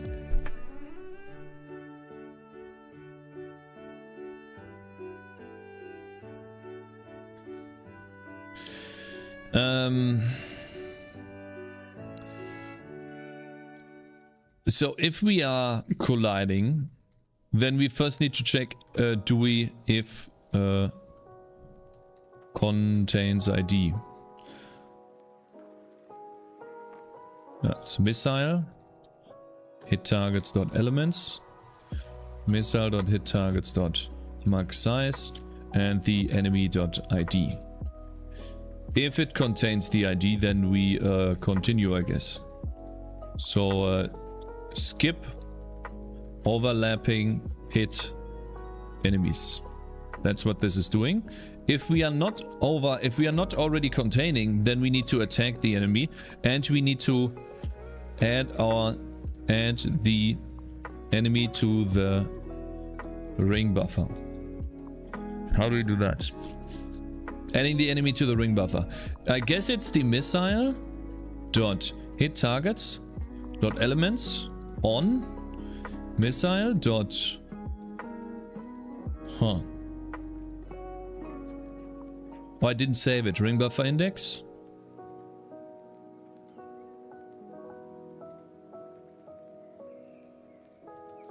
Is enemy.id, and then we do missile.ringbufferIndex plus is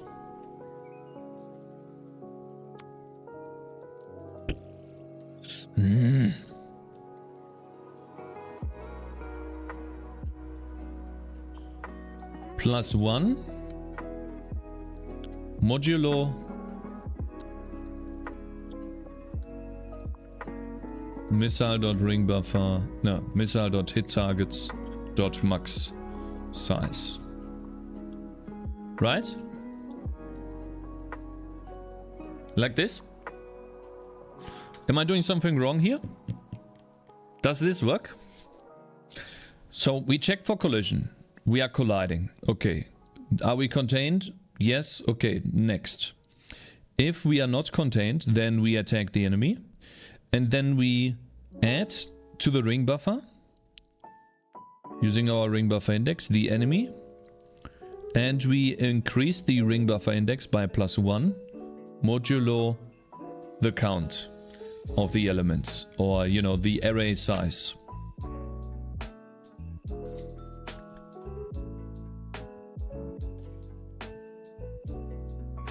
That's it, right?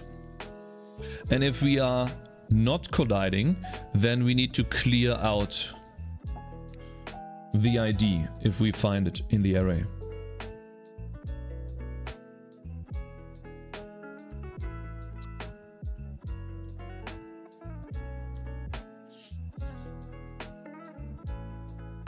Let's see if this works. We have to restart the game for this, because we changed data.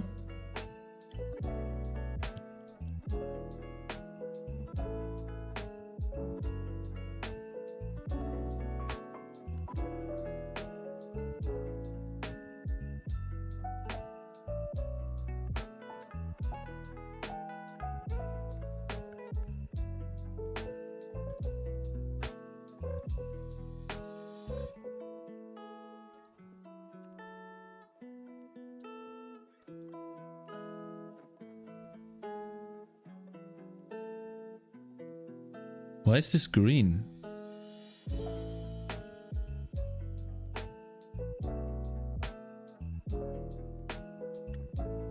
I don't have text. Looks good to me, ship it.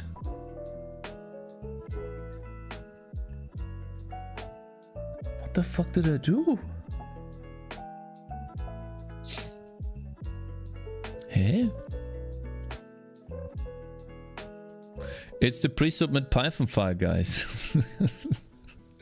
It's the new file, I'm pretty sure it is. JK, it's not. Hello guys, how you doing? Hello there, Romco. Good, how about you? Thank you for joining. Hey? What the fuck? Yo, that CPU's ancient, but an absolute classic. Hello there, Scary Huntsman. Yeah, it is. It still works though. You know? That's the PogChamp. Like, I'm so surprised that the CPU still works. Are you changing the main menu? No, I'm not. I'm actually not changing the main menu at all. Which is a little, it's confusing. Let's look at the changes here. We changed some abilities. We added a new ability, yeah. We added a new contains ID function.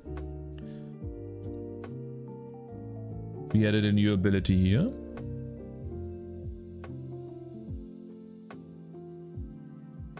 Yeah, that's fine.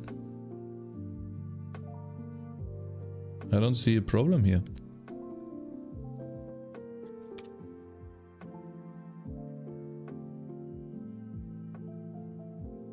I don't see an issue. How is it green now? Something I did in the texture? Maybe here? You added a seasonal event to the game.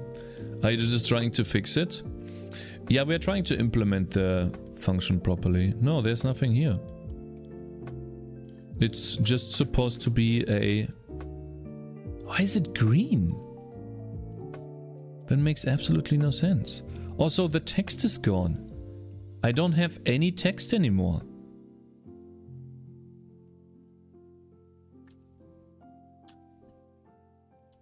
Wow, we get the weird error on 2 hours so today early. Usually we get the weird error like 3 hours in.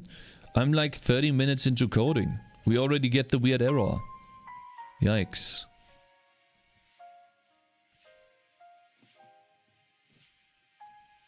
I didn't change anything really. Like, I don't see code that changes this. Is one layer not being drawn at all? Now, if I were to take a guess, it is this change. That is my guess.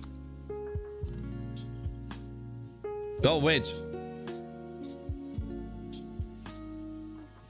It might not have run properly. Wait, it might not have built properly. You see that? Unable to resolve file, permission denied, linker command failed. It might actually not have ran at all. Okay, okay. Okay. Yay! It works! Woo! Game works again. Okay, good. Whew. I think it's already implemented now. Skill issue. God damn it, yes! Maybe render doc, look for something fishy. I think what it was actually that. We changed the data here, you know? And the game or the engine thought that this did not exist, this int buffer index. And since we have a bunch of missiles on every ability and every ability is stored on the game state, it made the game state smaller than it actually is. And therefore, like the rest of the game state that is actually bigger was writing into the renderer data. It's like, yeah, this is what happens when you manage your own memory. You don't use new and delete and stuff. Then you don't get a crash in the program, but you get weird data. That clapping was noise gated entirely? Really? Was completely, there was no...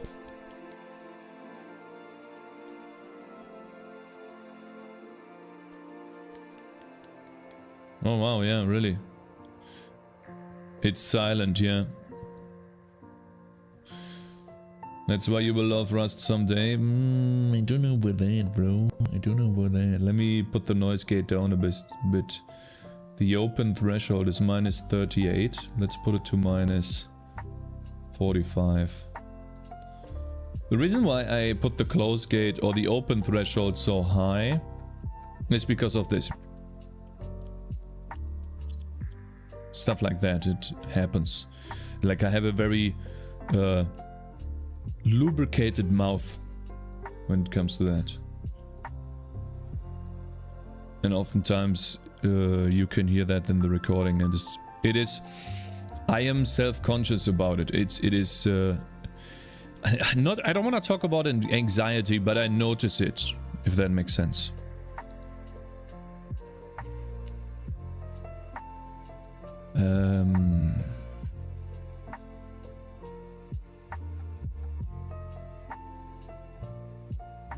There we go. Okay, I want to put the cooldown down a little bit to 30 real quick, so that we get more shields, and then the duration as well to 30.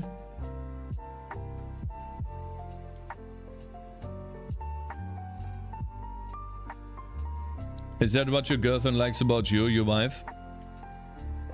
I don't think she cares at all about that. We need to get this ability here.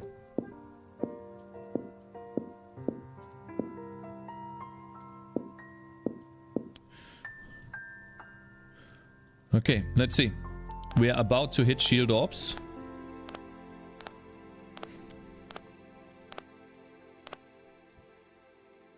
Great, he's out of range. Am I so out of touch? No. Sturdy Pose just subscribed. My Big bad. support for 4 years. Happy holidays. Happy Thank holidays, you. bro. You too. I hope you won't Cakez 7RG while on wedding. We are not on the wedding. Is it doing damage? It's doing damage. It's doing damage. It's doing damage. Yay. We are not going on the wedding, Sturdy Post. Thank you very much for following, you dirty puddle. Actually, not going on the wedding. We tried to order a room. They denied us. I did notice that they denied us. And then on top of that, the car that I have, the backlight, one of the backlights is broken. And so people literally told me like already 4 times. They went up to my window and told me that my backlight is gone. And that it shows a white light like I'm driving backwards. But I can't afford to fix it. So we would have to drive with that car for like 7 hours straight if we don't take a break. And so on the bedding, yeah, like the behind the car, like the red lights when you put on the brakes and stuff, like one of them is gone. Have you done Advent of Code? No, I have not done it this year. I'm thinking about doing it next year maybe. Merry Christmas to you too, Coffee Lover. What framework are you using? Just C++ code. But I'm following this engine right here.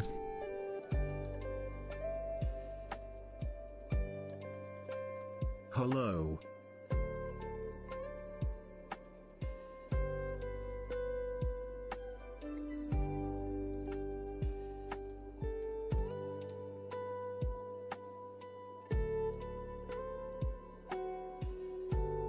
The sprite needs to have a proper layer, guys, otherwise it looks bad.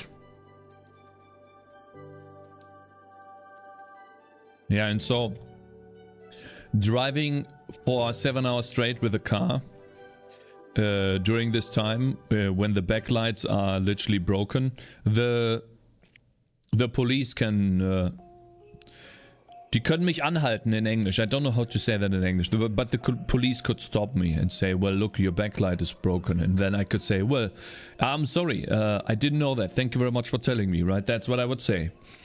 But then, since it's 7 hours, they might put me on hold again. Like, you know, it could be a different police car. And then they make another report. And then I can't use that same argument, right? And then we also have to drive back. And on top of that, it's literally fucking 7 to 8 hours driving with the car on Christmas Eve. Which, come on, man.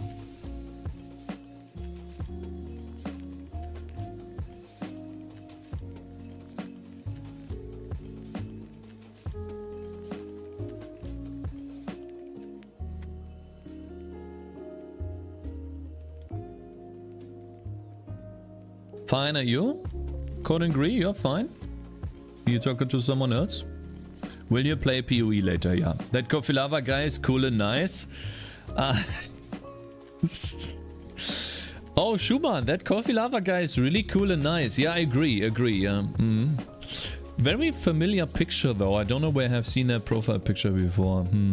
Wonder. That thumbnail looks like Bloon City 6 Monkey Meadow. Yes, my man. I'm heavily inspired by Bloons. I really like the game. That is true. I'm making my own tower defense game though, but I'm heavily inspired. So there's a lot of similarities between Bloons and these games. Bloons actually stole it from Cakez. True. Yeah. I meant the police would give you a fine. Yeah, they might give me a fine, yeah. C++ with SFML? No, actually C++ with Windows libraries. And guys, those of you who are using OpenGL and are more proficient with OpenGL than I am, is it really a big deal if OpenGL is used on many different graphics cards and systems that the loading process for OpenGL is different? That some functions exist on some operating systems and some don't? Because so far I have not encountered many issues with that, but maybe I'm wrong. I can't believe Ninja Kiwi would commit such atrocities. By the way, what is this game about? This game is about a tower defense game, Tangerines, and I just added in an ability. Let me quickly... where's the radius coming from again? The abilities range, okay. Ah, finally, now they are behind. Good.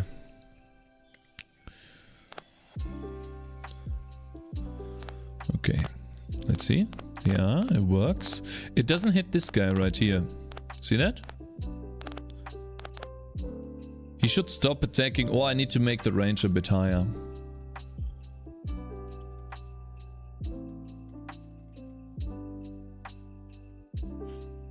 You can't see the desktop, you see an HAs file on the console. Could be Linux if you don't know what Cakez is unable to use it. You kinda noticed back then with the context creation already, with Alpha not working on Linux, but yeah, there are many quirks unfortunately. We'll have to see if they hit. I wanna see for this guy. The first shield should hit. We'll really have to change the sprite again. Okay, so this one hit. Wow, wait. Let me draw a collider for this. I think it's a bit too fast.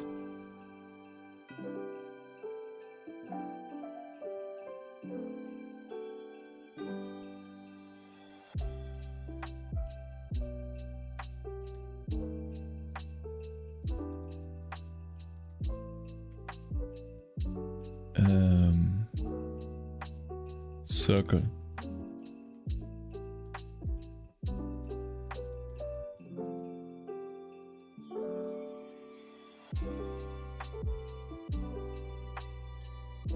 Let's see. How big is the collider? I don't have a draw circle function, unfortunately, so... Wait, that's not big at all.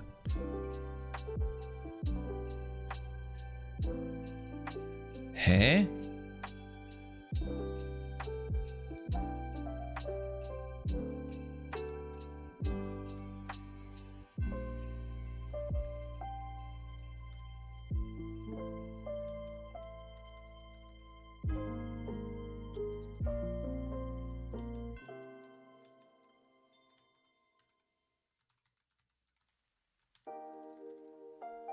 How big's the enemy collider then?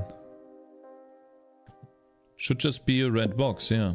How is this guy hitting him so fast, so early? He hit him like here already. For example, geometry shaders are supported differently on Intel. It already hits. How? Huh?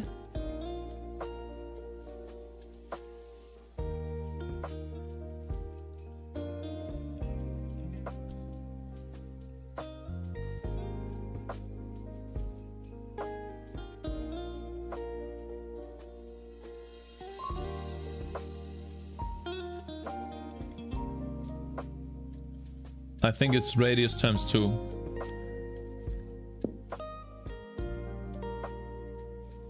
Yeah, I think that's it. No, I think, yeah, the collision should work. I tested this multiple times. There's no way this doesn't work.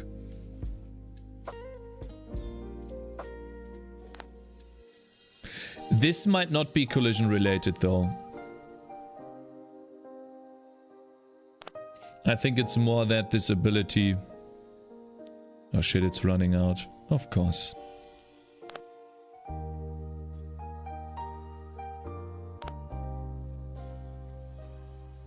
Come on, use it. Use the ability. Fuck, I don't see it.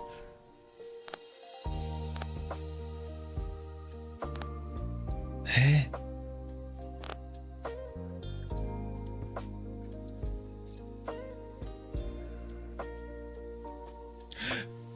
I see. I know what the problem is.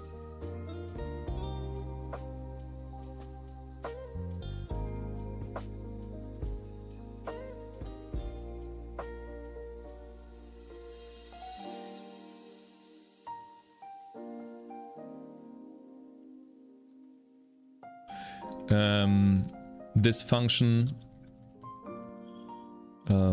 requires a rectangle that is top left aligned. That's why.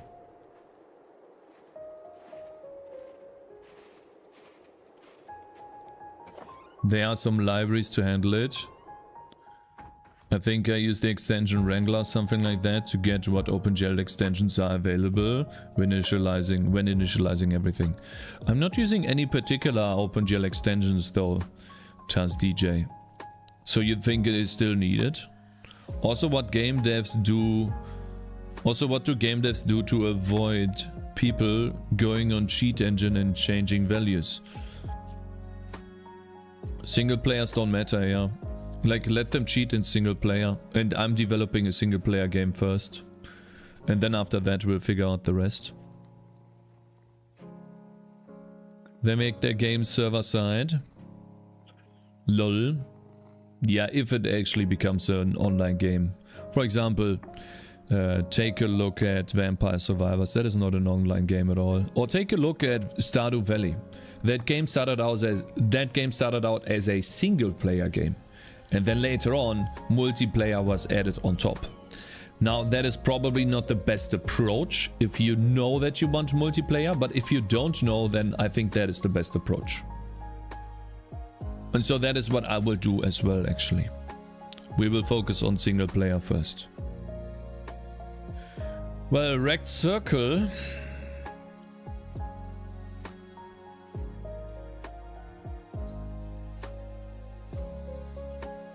We have a wrecked collision as well.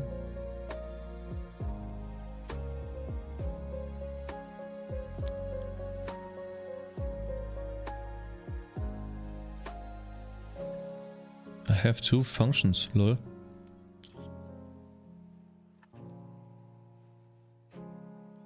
Circle collision. Point in rect, orthographic projection. Where's the rectangle collision? I rect, find intersection, rect collision. Rect collision. I know I have a point in rect center. Rect collision.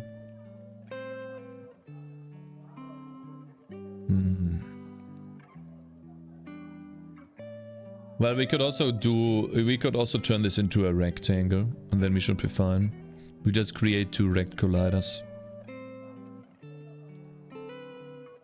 Then no angle.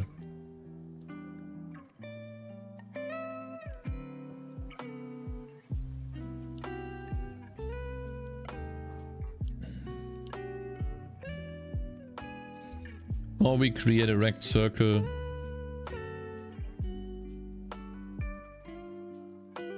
That is taking the center.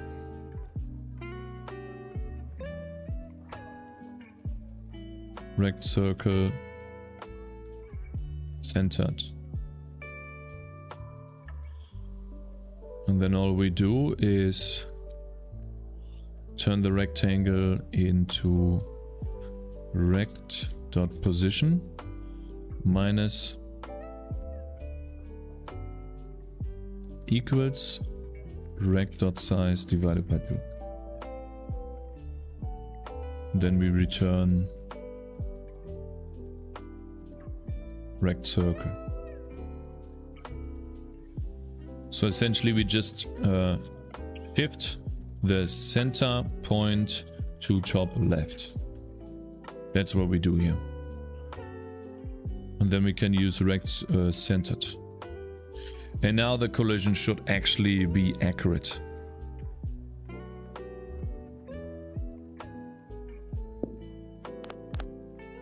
Let's see, when this white box hits, hopefully it deals damage. Oh, it hit this one right here. Hit this guy. It hit this guy. It hit this guy. Wow! It works! Look at that, boys! We can make the rectangle a little bit smaller. But otherwise, oh, hit that guy. Ooh. Hit him. He did not hit this guy. Boom. Boom, boom, boom, boom, boom, boom. Boom, boom, boom, boom, boom, boom. Boom, boom, boom, boom, boom, boom, boom. Watch what happens. I give this guy more targets. More targets. Wait.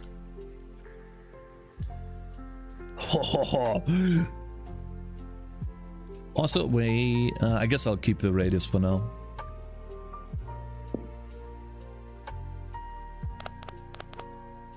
Lol, they get knocked back by the shields! Oh, that's OP. Lol. I think that's a bit OP. Damn. Look at that. Wow, what an OP ability. I think it's actually too OP. They can't move.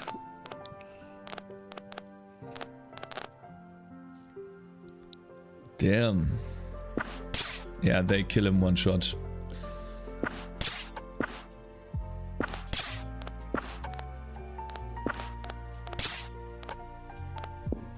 Oh, they need to have enough defense. Okay, this guy. He's the new.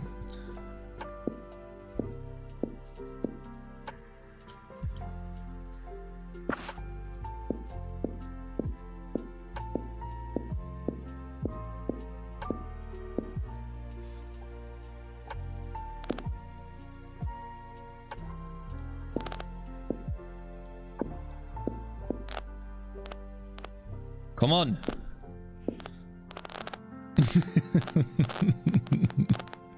Look at that. Bring, bring, bring, bring. Now I just need to animate it a little bit. Holy shit, where did this guy fly?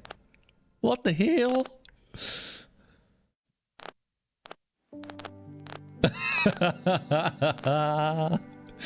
Lol.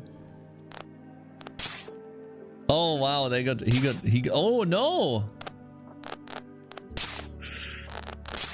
God, they're so fucking powerful. Would there be an item to change their position once they have already been? Knockback delay per NPC, maybe? Yeah, maybe.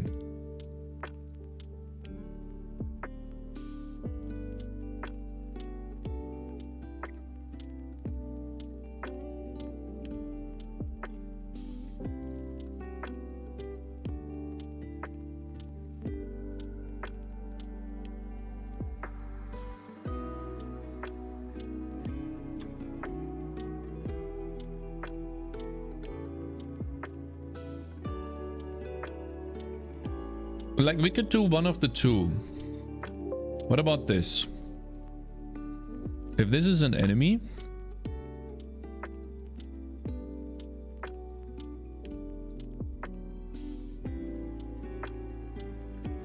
and then we have an attack, like a shield, hitting this enemy.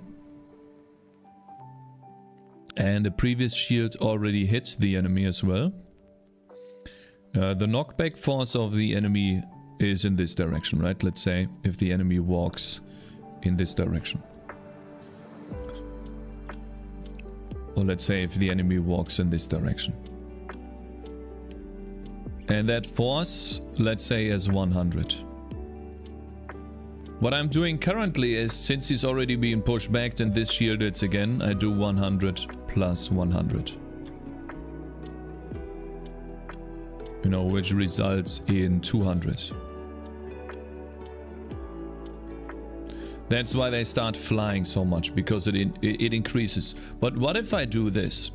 What if I set it to a maximum? If an attack does a knockback, it can take the maximum of 100 and the current knockback KB. What a fucking terrible B.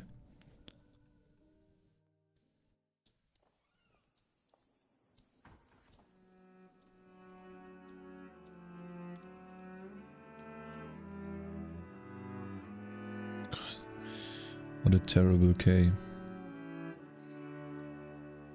Make an array of knockback NPCs, cock back.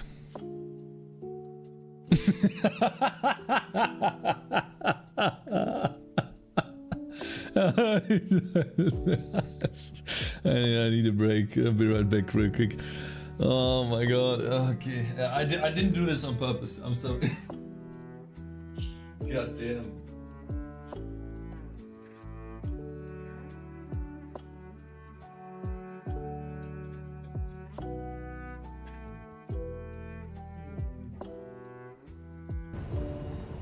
That's actually a strategy because you have longer iframes.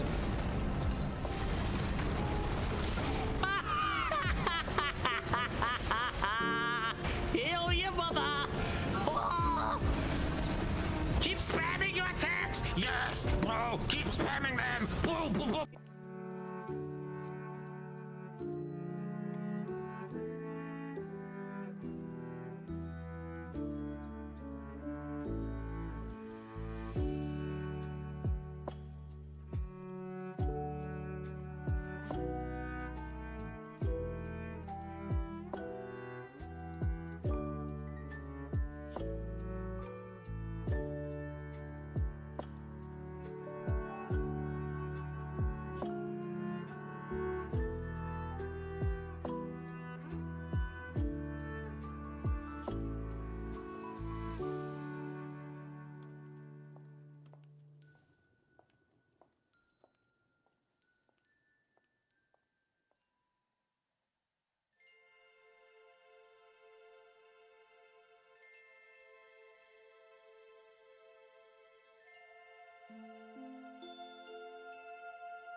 Uh-oh.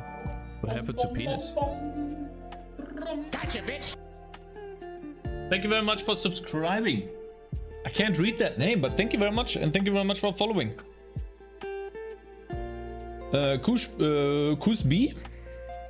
Been here the whole time, eh? Thank you, man. Appreciate it. Hope you enjoyed the stream. Okay, I have an idea.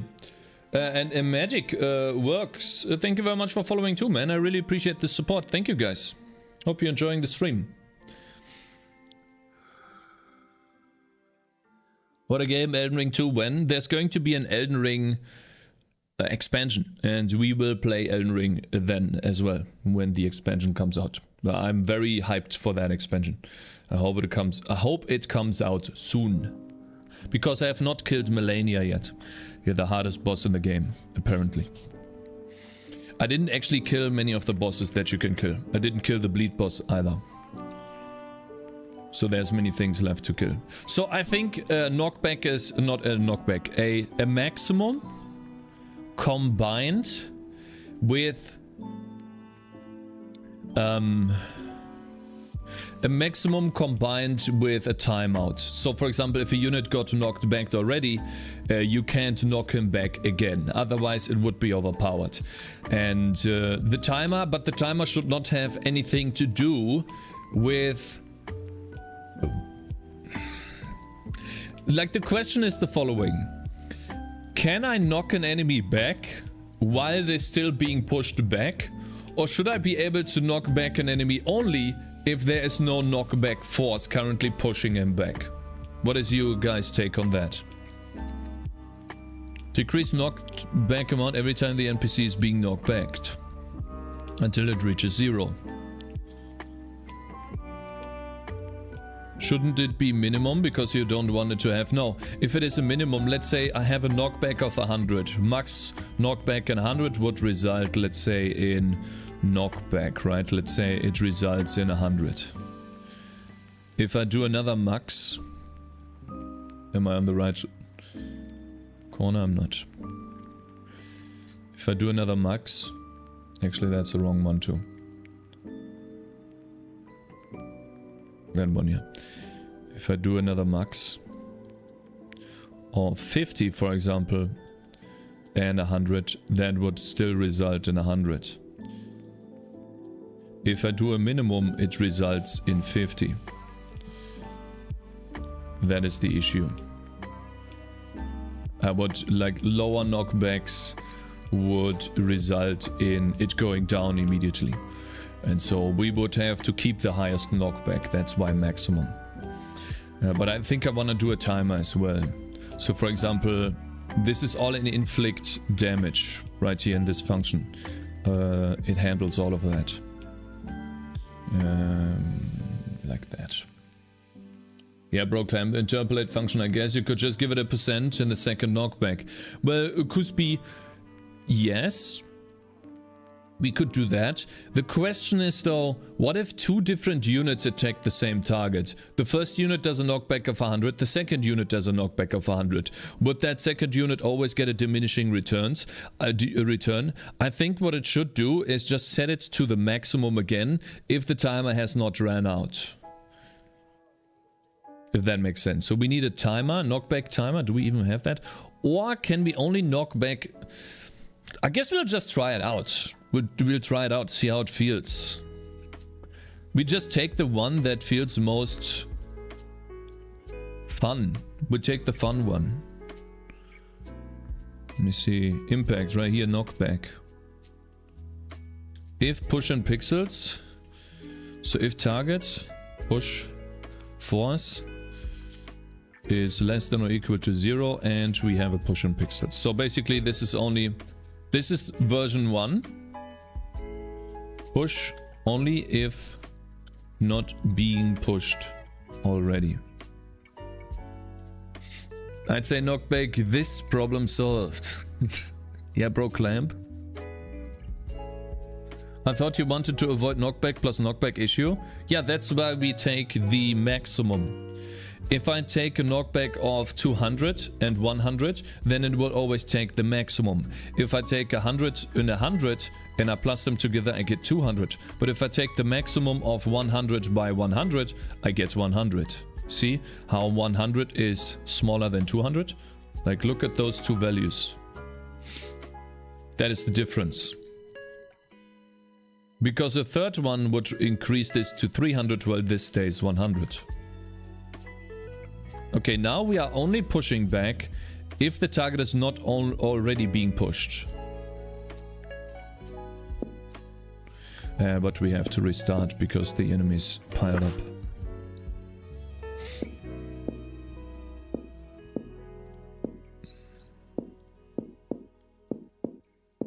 Guys, open the door. Gotta open the door, boys. Come on.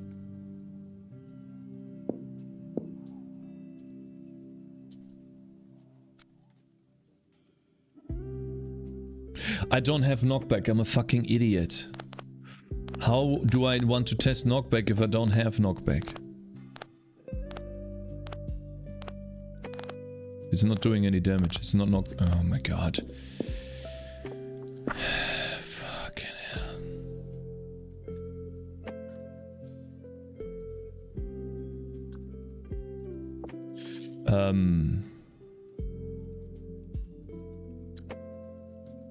We're talking about X. What you wonder is if the target gets hit by the shield, it wants to do a knockback. If it keeps getting hit by the same shield, it'll decrease knockback so it actually goes forward, but slower than normal walk speed. That could be one too, yeah.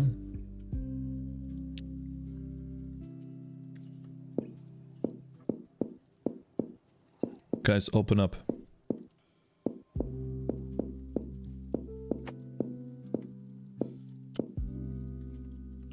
Man, this guy's stacked. Holy shit. Does he even take damage? He's invisible. He blocked. Invincible. He blocked 2 attacks. That's fun.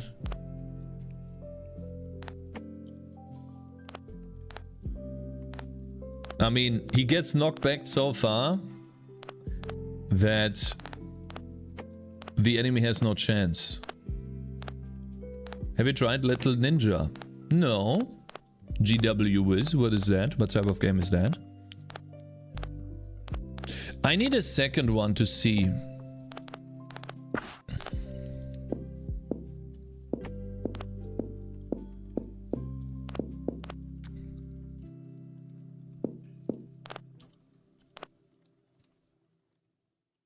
It's gonna happen soon.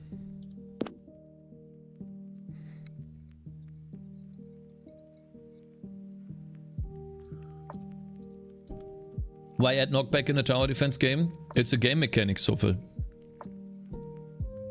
Knockback is a bit too far. Well, it is the most powerful weapon in the game. He doesn't reach, are you kidding me? He just barely does not reach. God damn it. Now I have 2 of these guys running around.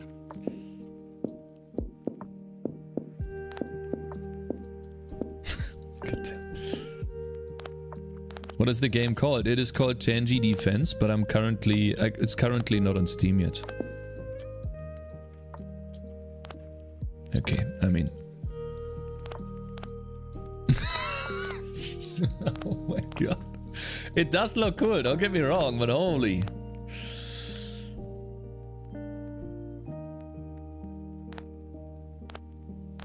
Yeah, now, like, these enemies were really powerful. Not gonna lie, these shields look like hairy nuts. Do it like 90, not 100.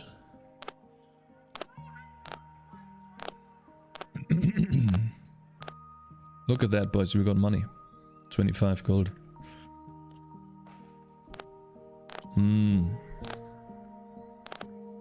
Not gonna lie indeed, not gonna lie indeed.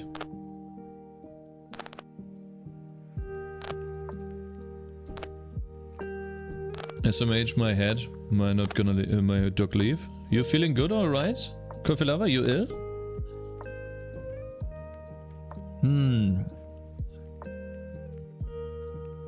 I think number 1, I think the shield should have a... Oh, you mean the... the rotation. I see.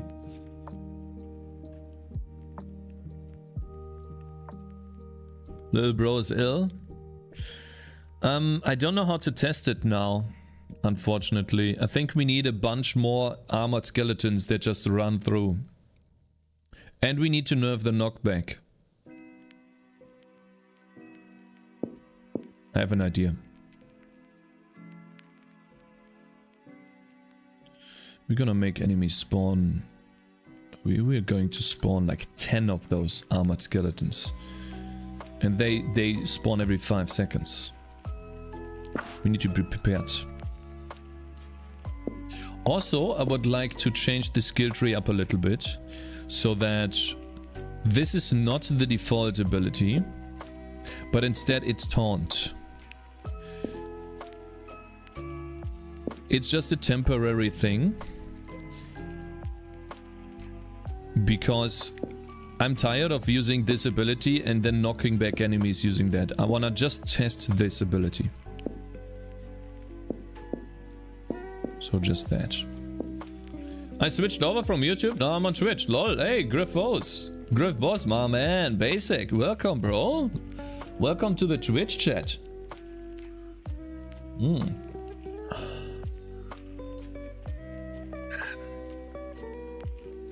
How long have you been doing game dev for?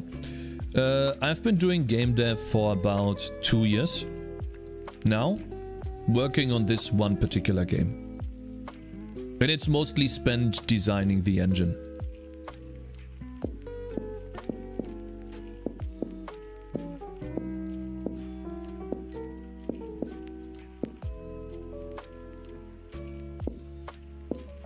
Okay, taunt and then shield orbs. Let's see, we're gonna have a bunch of those. Oh, look at that, he's taunted. This is how taunt looks like in the game.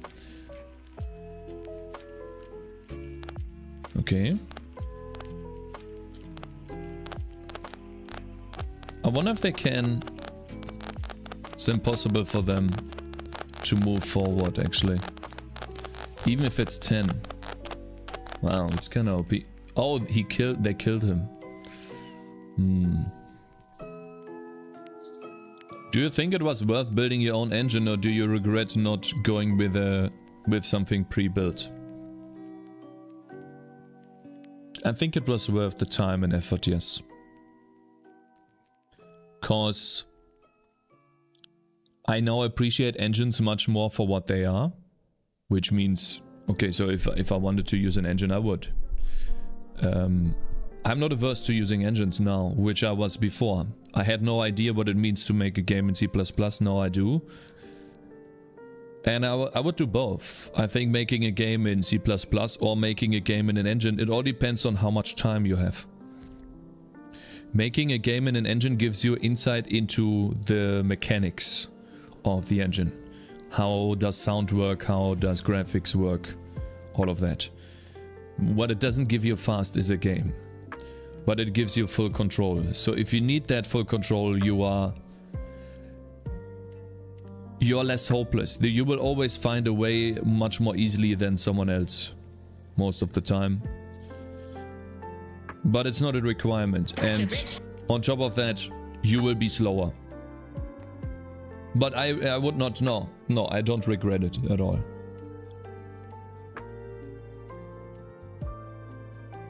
Engines are super customizable nowadays. You can now access Vulkan Unity with native plugins, for example. Yeah, gives a lot of knowledge too. Yes, Griff was. Thank you very much for following.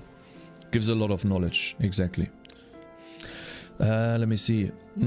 How do we do this? I guess it will quickly nerf the skeletons.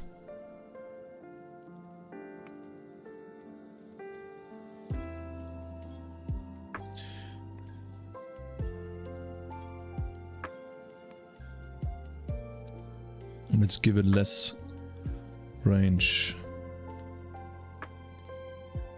30 range. And Vimidoc, thank you very much for following too. You can have a mix of both. You can, yeah. I think that game engines, if you want to make games, are better. At least in the beginning, if you don't know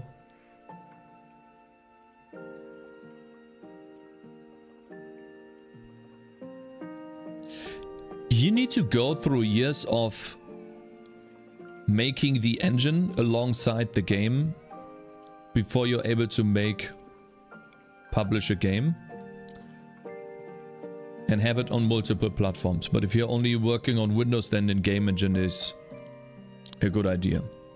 But maybe my opinion will change when I release my game with C++. Maybe it will change. I'll tell you again when I released my game. Because I still have worries about localization. I have unsolved mysteries, like for example this list of strings right here. How do I localize that? How do I localize that to Chinese? Or let's not say Chinese, but Japanese. How do I do that? How do I pass this text in Japanese? For example. Because for every character, there's more data being transferred.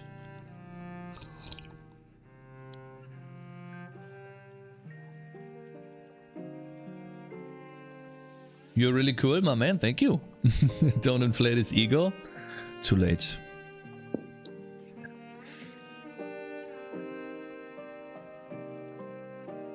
So yeah, there's still unsolved mysteries. And until I have fixed all of those,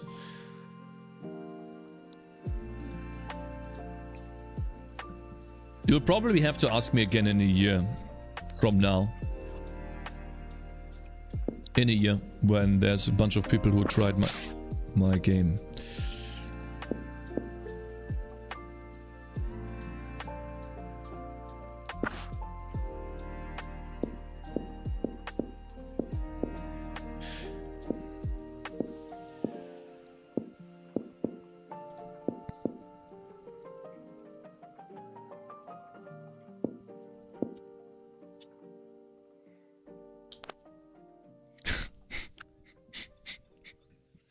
Did you see that, guys? The taunt. Taunt knocked back the enemy.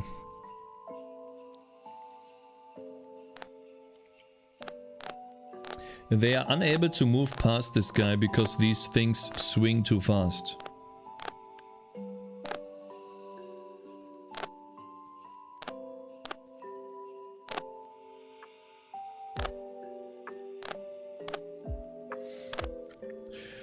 I think strong enemies should just have a knockback resistance. That's all. So for example, Moabs in No, I think it's fine, to be honest. I'm unable to create a second character that knocks them back too, but I'll try.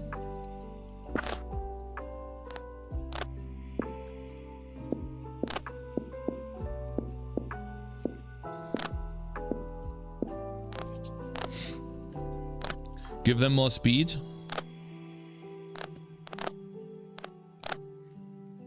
Let's see what happens. Please be in range, man.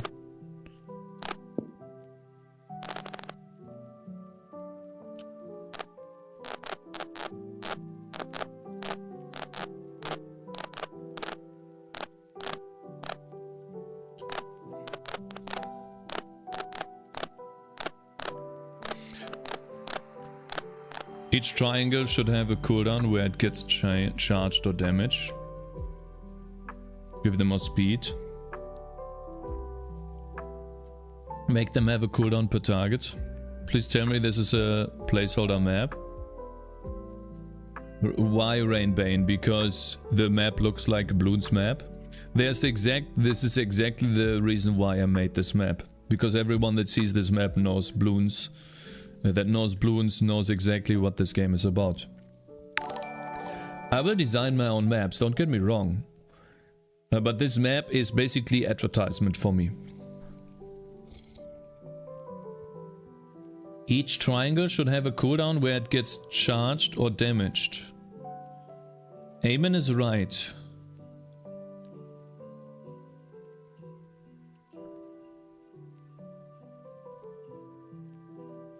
What do you mean by triangle? You mean the shields? They should have a cooldown where it gets charged or damaged. Good morning, Verit. Hello there. The shields.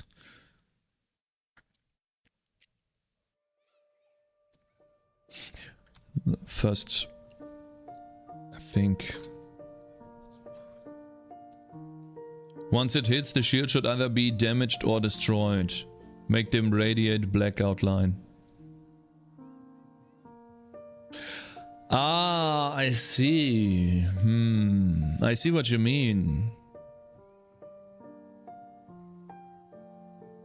Hello, Jova. Good morning. That's on YouTube, guys. Jova on YouTube. Hello there. By the way, Jova, the video is finished. I just need to make a thumbnail. I can give you a link to the video today if you want. I took a long time to find the songs for the video. Good morning. Yeah, good morning.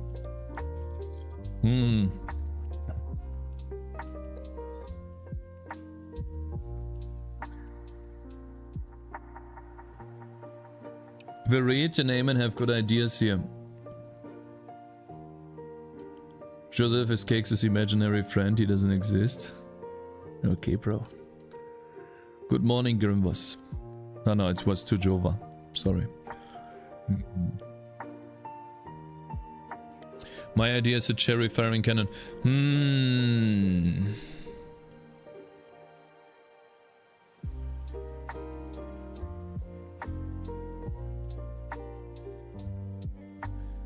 I think the shields are too weak if they destroy on impact, guys. Maybe they should have some sort of health, and every time they hit something, they disappear, and at some point they hit so many that they die. What do you guys think about that?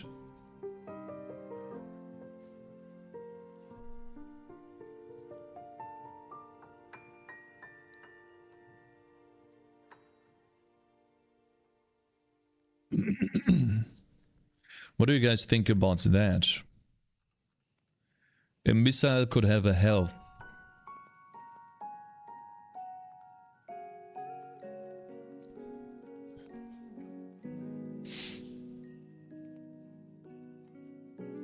So, should be good. Maybe make them upgradable to reduce damage dealt to them. I think it is a little bit too much, to be honest, for this one ability. Like, think about Bloons. Think about it like this. If you get the superhero monkey and he gets his cannon and he shoots, or his laser beam, He knocks back everything that exists in bloons.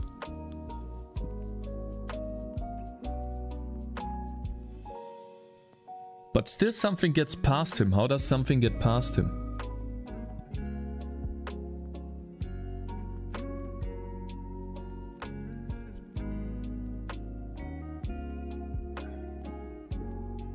Do you play chess, Cakes? No, I don't.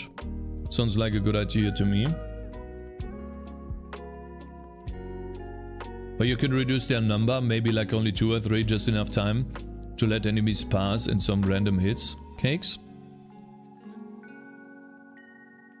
Yeah, the reason why these are so many is because of how many targets the weapons give them to attack. There's 5 shields because a sword gives more targets, and the more Lee, thank you very much for subscribing. The more targets a sword has, the more shields spawn. It's definitely OP like this, but if this happens, watch, skeleton armored. I can do the following.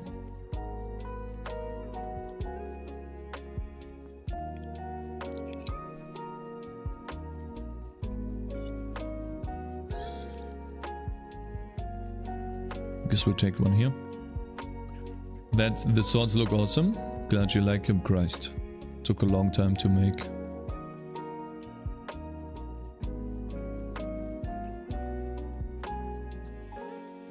What is this? A percentage? 0 to 100. So let's say they have 100% knockback resist. Wonder what happens then. Now the skeletons should no longer be knockbackable. Shit. Now I hit this. It's too many, right? Inflict damage.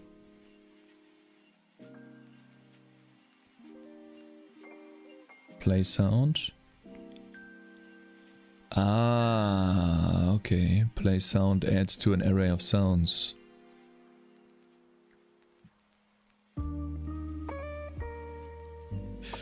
Okay, let's fix that later. I should not play the same sound like 100 times, of course, but I don't want to fix that right now. Cakes, do this in real life? Hi, you always stream. Hello there. Really? I think I'm not streaming enough, actually. But thank you. Cakes, do this in real life?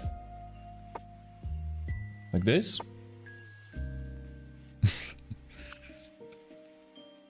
You can increase the enemy walk speed and reduce the knockback as the game progresses. Yeah, there will be enemies that can't be knocked back. True. And the ability right now lasts for 30 seconds, but the ability will have a cooldown. So that means he's not able to use the ability at all times. It's more like, okay, so the ability has 20-second cooldown. You can use it every 10 seconds, or it lasts 10 seconds. So every 20 seconds you get 10 seconds of spinach. And that's it.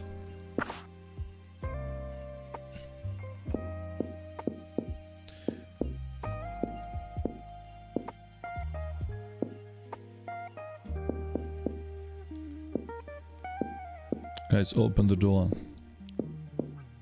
Someone's at the door. Come on, open it. Let's see here. So they got no knockback, by the way. Yeah. So now they just walk. They walk because they are 100% resistant to knockback. These units cannot be knocked back. You see that? I think that's what we're gonna do. He still does a lot of damage, that's what I want. But they are unaffected by it. They just walk past. Can you have the same unit multiple times? They should be able to perma-spin when they place next to each other. Yes, but some units will just ignore that. Weak units will be knockbacked. Strong units will just ignore.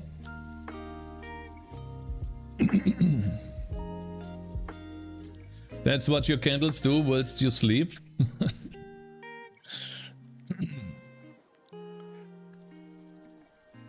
Awesome. I think we implemented the ability in a good way. Now we just have to upgrade the visuals, right?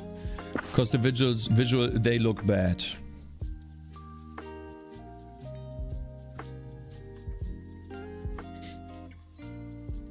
They are ignored because they're women. Ooh, don't say that to Google, man. You can't tell that to Google. They will fire you. They will put you on a... you can't use blacklist. They will put you on a something list. So they will never talk to you again. When you send them a Bewerbung, application in English, they will look at the list. They see your name. You're gone, man. You used the woman. You shouldn't have said that, man. The bad list, yeah. The double not good list, yeah. You can't use crazy list as well. You can't use crazy, right? They fired me because I talked about my grandfather. Yeah. Yeah. Oh my god. Oh, that is so fucking good. I will never get my 72 MacBooks in heaven. Google is the Santa and their gnomes were spying on you everywhere. Serves you right, you sexist. They will put you in a blank hash table. Yikes. Okay. Whoops.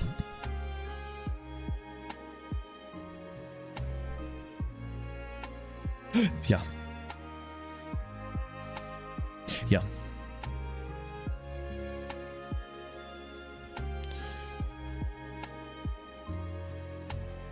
Number one.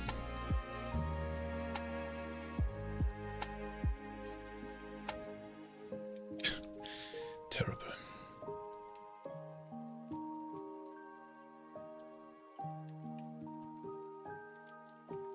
That's number one.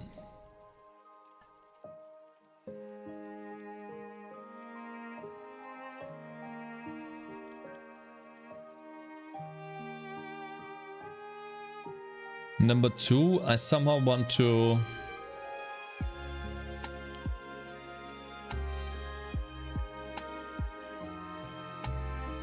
I want to animate the shield, but I don't know how. I don't know what to do with the shield.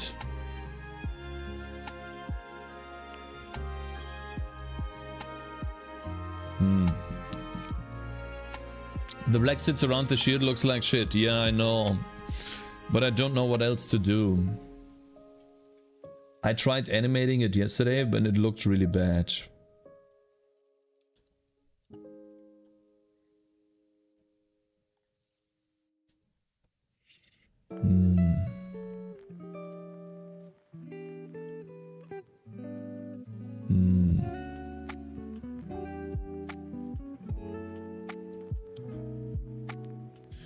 Not sure what to do here. Thank you very much for following, Broxor. Thank you guys for following, I really appreciate it. And CMD, welcome. Hello guys. The cross ring in the middle could pulsate. This one here? Gotcha, bitch. Like an actual drawn pixel art animation where this gets brighter. And it's just animated over time. That would look neat. Like it's glowing. Yeah, let's try that. I still want to give it a black outline, otherwise we can't see the shield.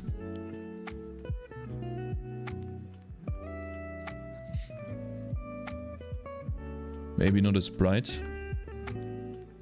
We'll see.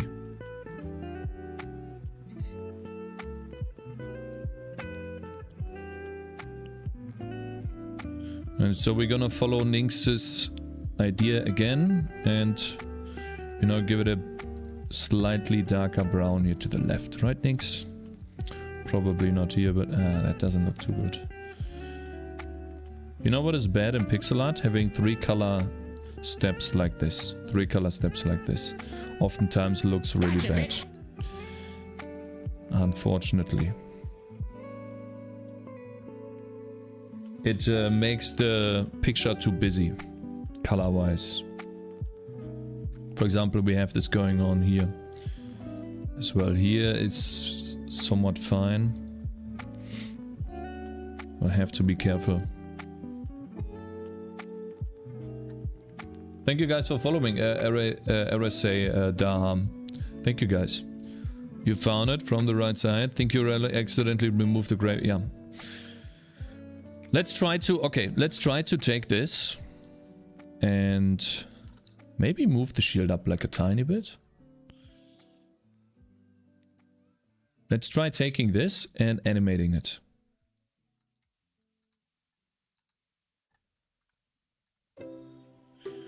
And you, Jova, you think I should animate this, make it brighter. It's already very bright. Maybe the base should be a bit darker. Nah, shit. We need a good contrast.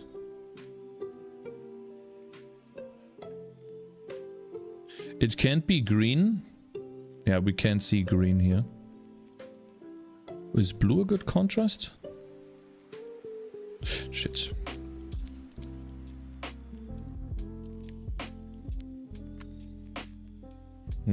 The other game really has come a long way. Looks awesome. Hey, Nimada. Long time no see, bro. Thank you. Appreciate it. It's been a while, yeah. It's all about improving the pixel. Hi, Cakez. Hi, chat. I'm new here. Welcome, welcome, bro. Welcome, bro. Hello there.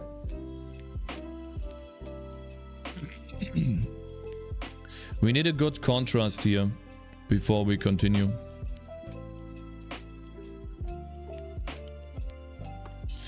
Ooh. But it's green. Testing new color for my game.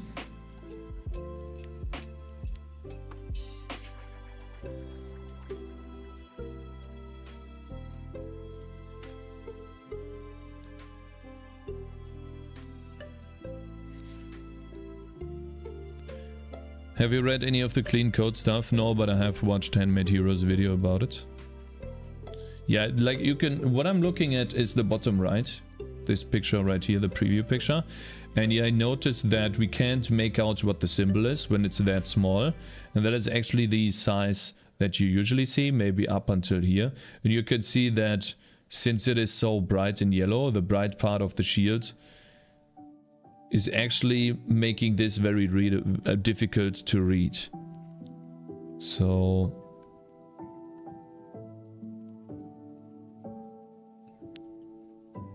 shit.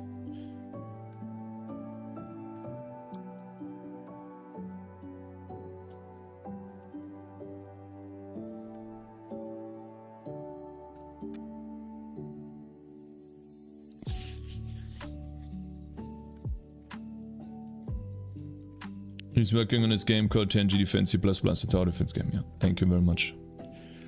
Push, yeah.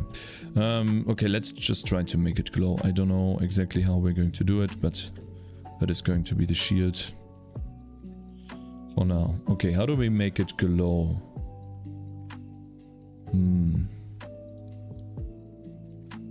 Take that maybe. Create a new layer. And then F9 that. That is not bright enough.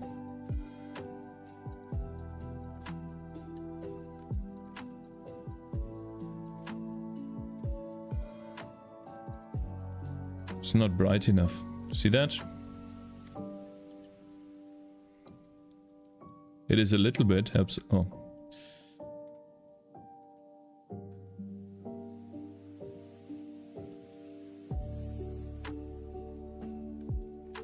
This is making it a little brighter.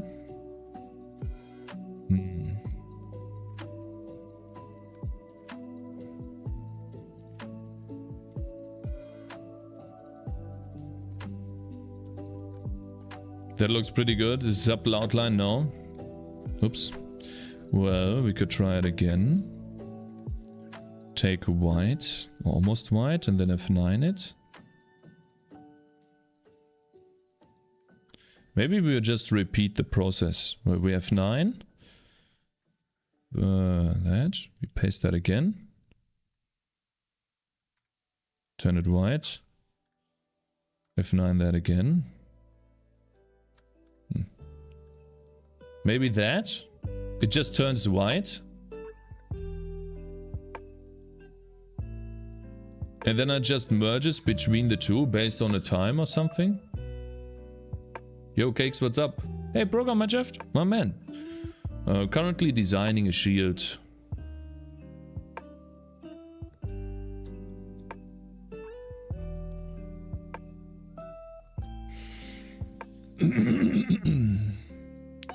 It transitions gradually. I think that would look good. I like it.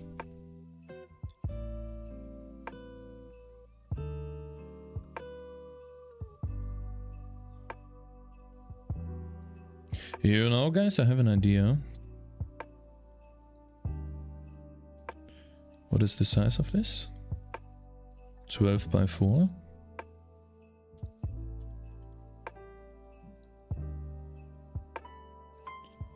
I want to turn that into its own sprite.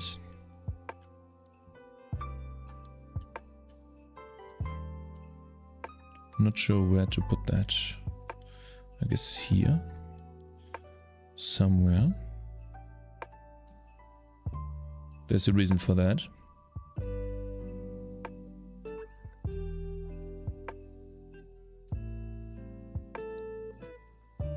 Yeah.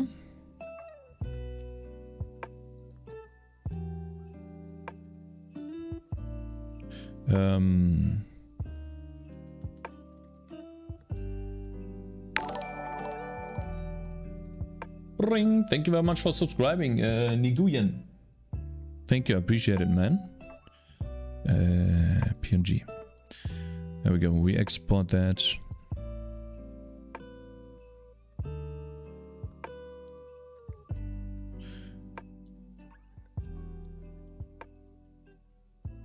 Shit, we gotta be careful.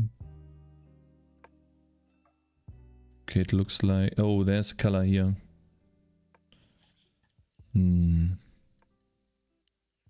So I can't use this spot. This one is also already taken.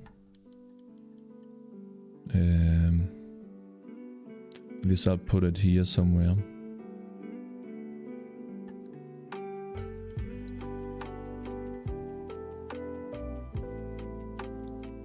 Okay. Shield badge, shield orb. It has 2 frames, and I always want to... And we also change that. I want to not merge, blend between the 2 frames over time. So let's say, I don't know how we can do that, but the idea is the following. Yeah? So for example, I have a timer on the shield.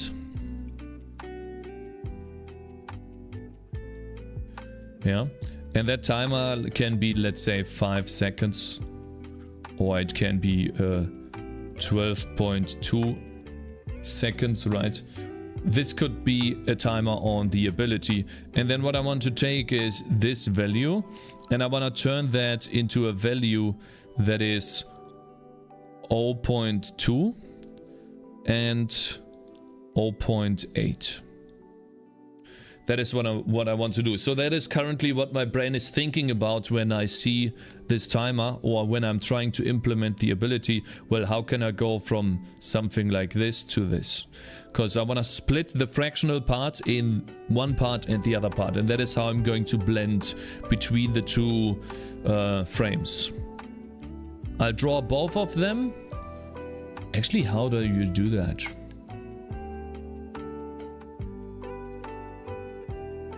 Additive blending, 50% opacity, both. Is your PC still up to date? I've seen some spare PC parts that could make use of them. An i5, 32 gigabytes RAM, and some Asus motherboard and an old 1070.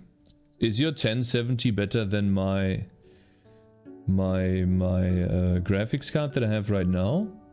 The 1980? Like, yeah, it's up to date. I have 2 computers at the moment, but it's still the same parts. I mean, I would really appreciate that for sure. A real one, a real bro. I don't know, is that better? I don't know about graphics card at all. At some point I just stopped looking. You should take some advertisement for your channel if you can. What do you mean by that? You mean what type of advertisement? Like a sponsorship or something? I don't want to sit here, give you like a link so that you can click, and I only get money when you click the link or when you play a game. I don't think that's a good idea. Show some ads. I'm playing ads on the stream for your income. If anything, I would do a sponsorship, but I have not gotten a single like offer yet.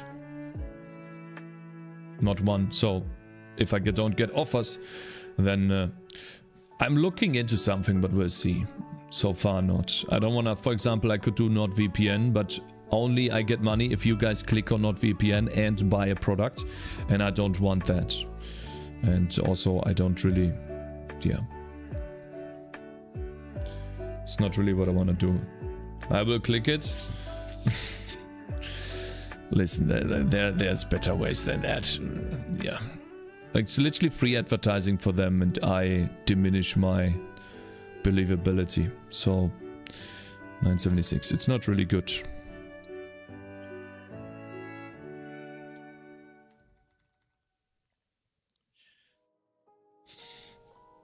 Okay, I wonder how we can do that. I'll try additive blending. Raid Shadow Legends soon.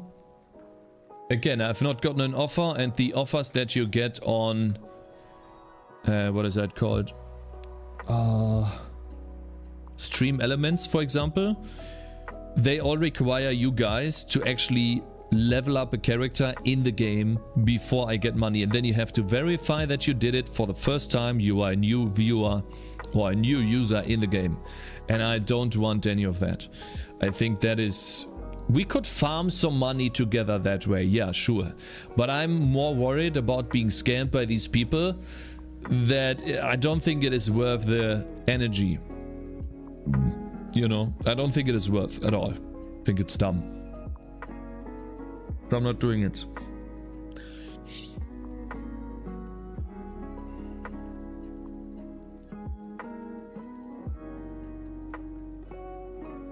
Let me tell you guys about awesome sponsor today, Raid Shadow Legends. Aral-Tankstelle, NordVPN, G-Fuel. I could sponsor you, but I can't cause you like PoE. Okay, bro. PoE is great. Not sure what your problem with PoE is.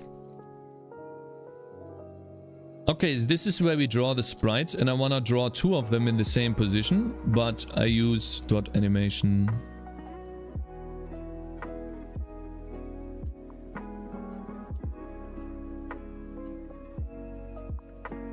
Index is 2.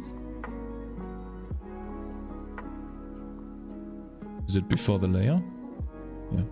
And then over here animation index is 0.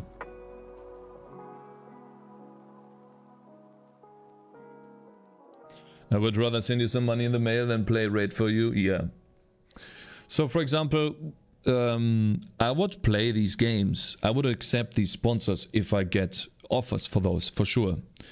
That's just the way. Like, listen, when you don't have many points to argue, or when you don't have a situation where you can decline these offers, I think it's not a bad thing to do. Like, listen, everyone wants to survive somehow, right? But if I don't get any offers, then there's no point in doing that, right? If there's no opportunities, then you can't do it. Maybe in the future we'll get one, you know. Hello Raiders, hello Dev Sputters, good morning. We're currently working on an ability for the game. How about you? Was your Was your stream good? I think it's too subtle, guys.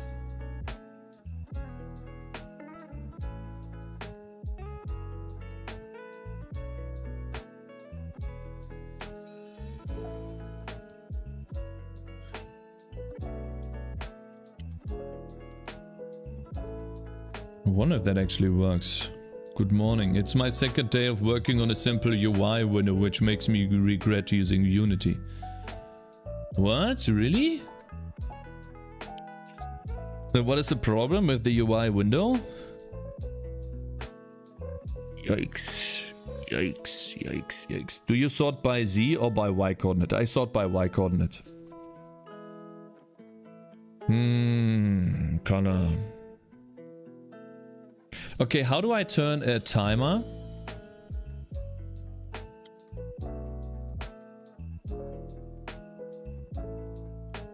This time. How do I turn this time? The how do we say the not action? Not, I guess it's called exercise. Turn T into frag. Wait, do we have a frag function?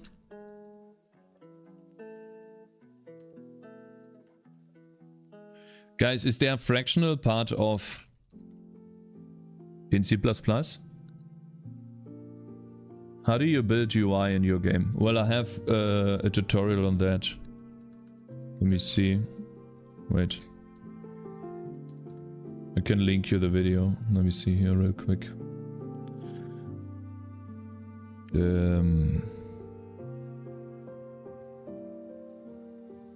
Where's that? Ah, UI. Immediate mode UI. What's up, everybody? Yeah, okay, bro. It's okay. It's okay. It's okay. Oh, so many tutorials. You gotta catch up. Value, floor value. Value minus floor value.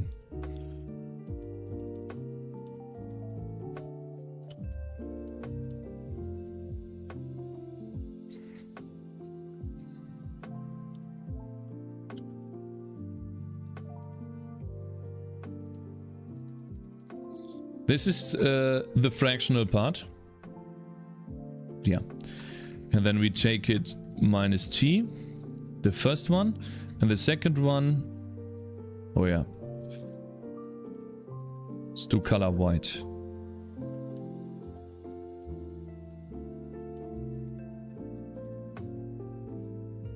And over here we do multiply that by 1 minus t. 5 head moves. Let's scroll this up a little bit. So I'm drawing the same shear twice in additive blending mode, actually. What? Maybe that. Anyway, good to go. Get some rest. Have a nice day. You have a nice one too. Thank you very much for raiding. Okay, let's see. How does the ability look now?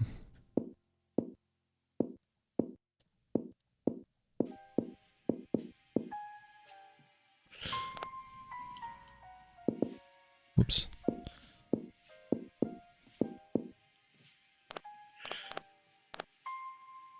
Oh, they look really bad.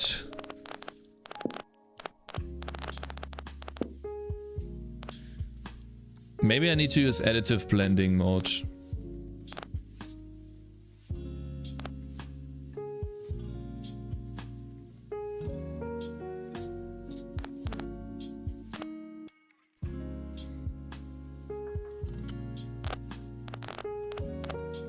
Nah. I don't know how to do that. I don't know how to blend between the two frames.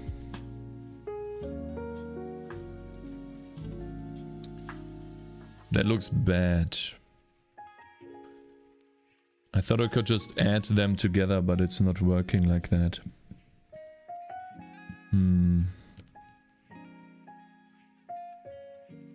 Or we draw one normally. And we draw the other one on top.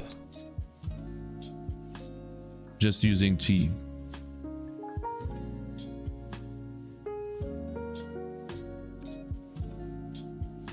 Isn't crossfade just fading out? And fading the other one in? Don't make them shields. Maybe fireballs, really hard to tell. They are shields unless they are on the character's hands.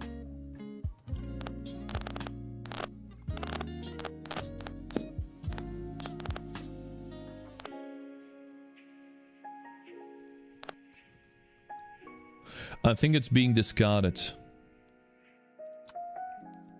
I think it's actually being discarded. That's why. The second one is on the exact same layer as the first one. The first one is being drawn, is in the dev buffer. The second one should be drawn in the exact same position. Unfortunately, this guard happens because there's already something in the dev buffer. Which means... Someone. My man. Thank you for $30. Holy shit! My man! Thank you very much. How kind of you. Fucking $30. My goodness, thank you very much. You could have written a message as well, you know? Thank you. Holy shit, man. I really appreciate the support. Merry Christmas, man. Thank you. Holy.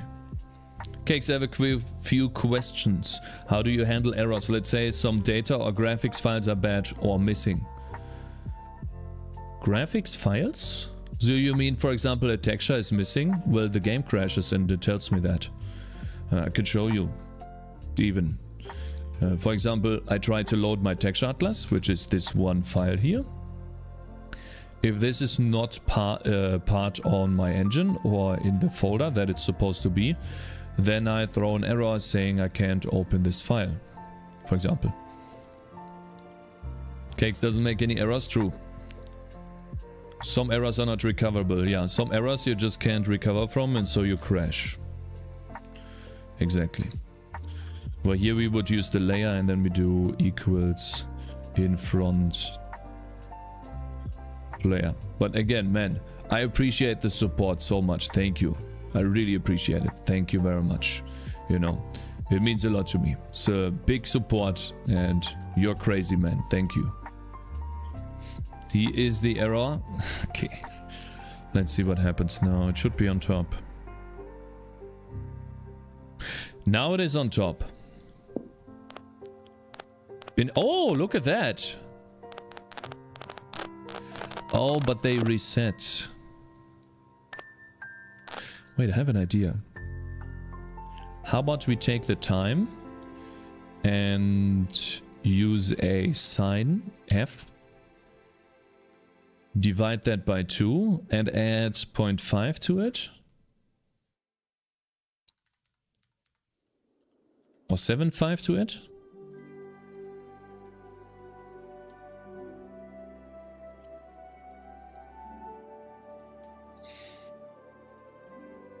Yeah, I just joined yesterday. Are you new here, Cap? Okay. The best thing is to make errors impossible, or at least compile time errors with a strong type system.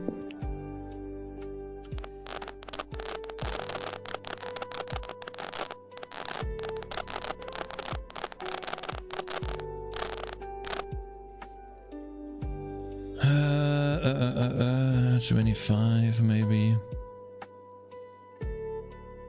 And then the time here is multiplied by 4 or something. And then at the same time we also draw another sprite that is normally blended. But it takes...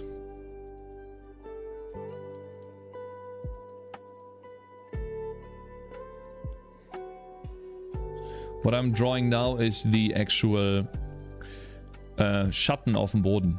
In English halt, ne? Because, yeah, I don't know that fucking English version. Shadow position, I guess. Shadow on the ground, I see.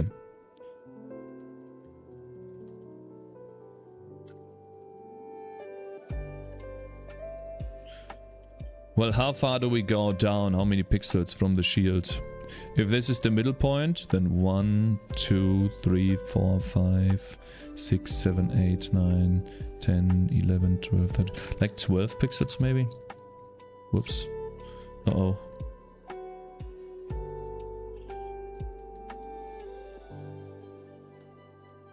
Then we use the shadow position's Y coordinate for the layer. And we don't do additive blending, but we use transparent. We make it transparent. And we are not drawing a shield orb, but we are drawing a sprite shield shadow.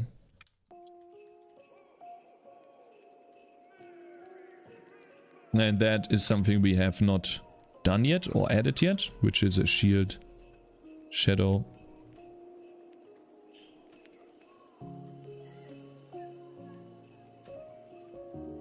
We add that in here real quick. Man, I did sleep quite a lot last night. I feel good. Feel good, man. I think it was 12 by 4. And then the Atlas offset, I don't remember. 960 by 724. Alright, we draw that shield shadow. Cool. It should exist already.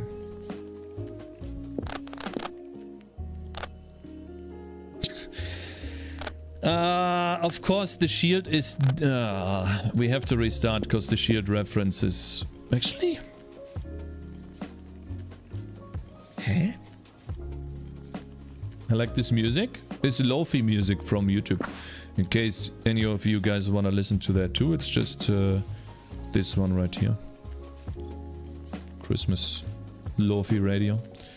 It is going into the VOD, which is unfortunate. I like the VODs without music more. But I'm not gonna record this for a YouTube video anyways, so it's fine. It's just gonna be some random stuff.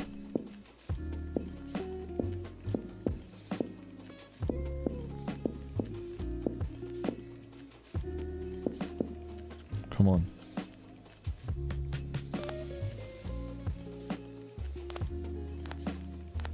Why is it not drawing the shadows? Ah, I probably didn't export the Atlas.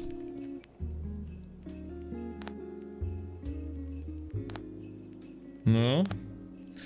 Why is it not drawing that?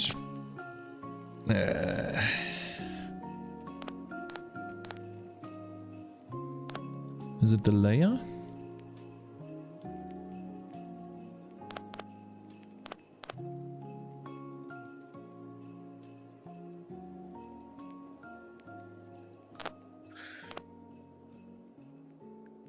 What is Prime content is not for YouTube? This Prime content is not for YouTube. You're wasting your talents here. Why is it not drawing this?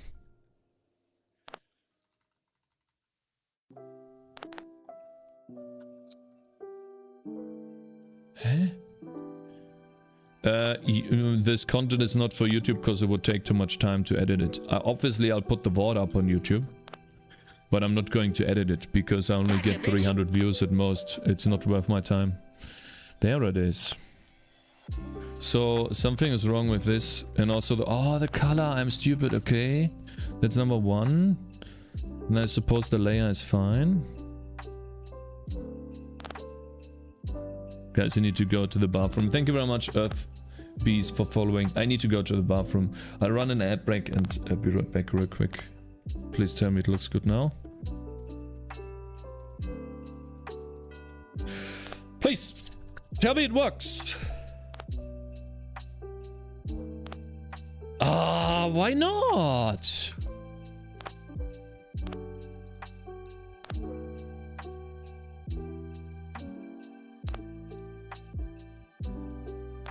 Huh?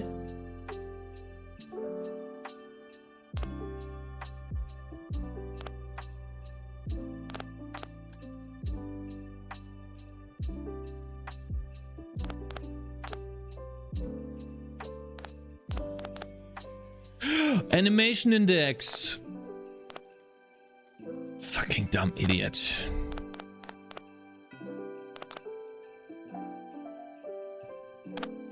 Do you think Mr. Beast wants like 300 views? It's not worth my time? Yeah, of course. Mr. Beast would not spend 8 hours editing a video to get 300 views if he knew how to make a better video. And I know how to make a better video, so I will not spend 8 hours editing a video. That is something that I did in the past. I would not do that again. It is a waste of time. Draw the fucking arrow, man. Oh, finally. My god. There we go. There's a couple too many enemies, but otherwise...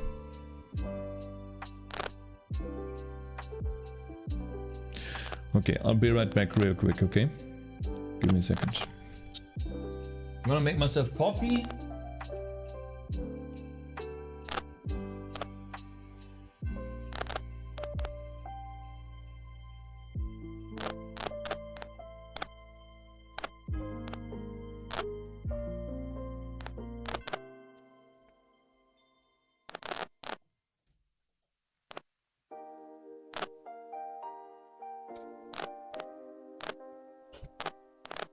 To add in a proper options menu in both in the town and in the main menu. I want to make it so that the options menu is now a drop-down menu, or not a drop-down, but like a pop-up. No, it's not a pop-up, but it's like a fuck.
No, I need a W, you know? I need a dick.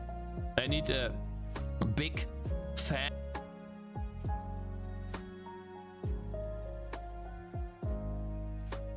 Okay, I'm back. What happened?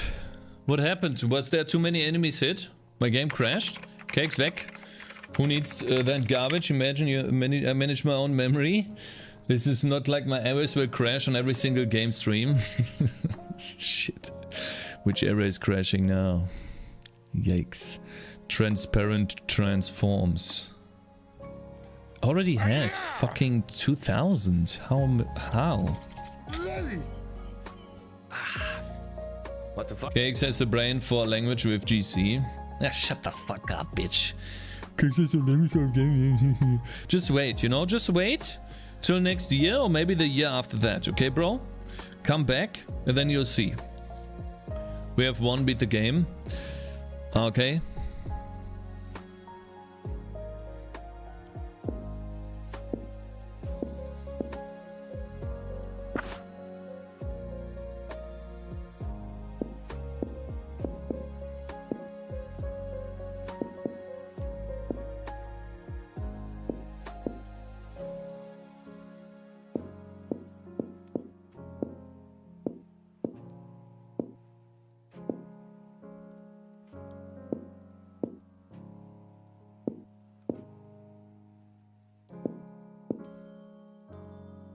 Watch him kill these guys.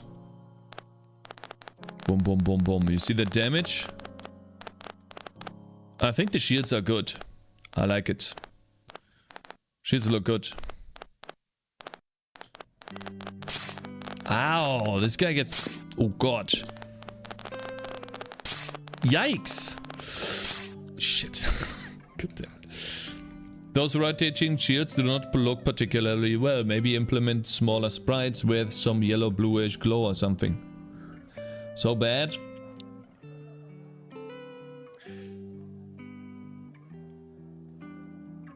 Leave me alone.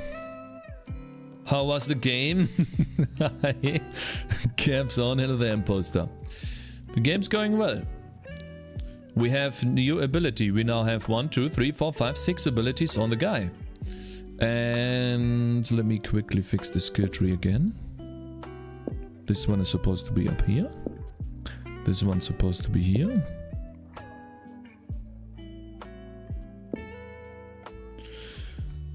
Which means we now have tier 1 abilities ready, almost tier 2 abilities ready. We just need a bleed ability next. So the next ability that we do tomorrow is a bleed enhancer. We have this Wolfang Fist ability here, which does 68 physical damage and then bleeds for 88 damage. We need to have another ability here that gives us bleed.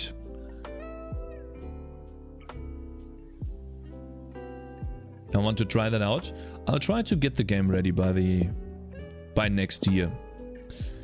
Get it into a state where we have like 3 characters or 4 characters with abilities, 5 characters with abilities and upgrades. So for example, the defender is almost done. He has all of the items done for him, and he has 6 out of 12 abilities done.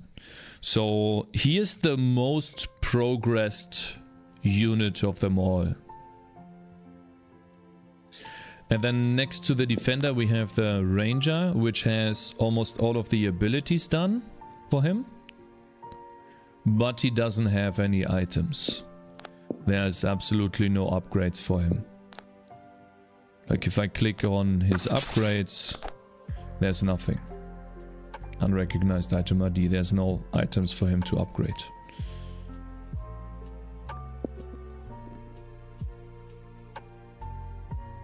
So yeah, we need to get that first. Programmed by Cakez, mostly yoinking chat's code. That's not true. Ability called Fist, use the sword, being a claw. Yeah, I know. You have a problem? So yeah, I'm gonna commit and push this now. If I know the shields don't look particularly well, I'll try to make them look cooler. Like for example, make them move up and down. But I guess it will come over time. So for example, if a shield hits an enemy, we could also spawn a particle system as well. There's so many things you could do. Don't add the pre-submit file. Oh yeah, how do I get rid of that? How do I delete the Google file, guys? Oh god. Master, slave, grandfather, grandmother. Like, how do we get rid of that now? Whoops. Git rm -r. The following child stands in the cached. -- cached. Okay.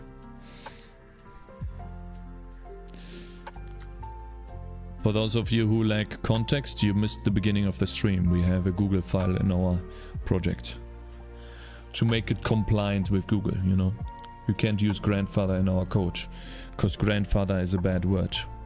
You're not supposed to use it. So be careful. If you've ever said grandfather in your life, guess what?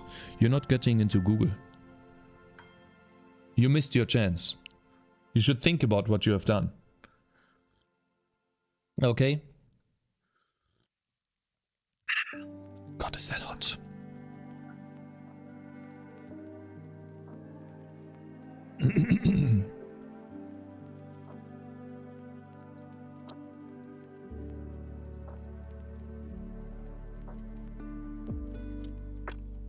Sinners, yeah.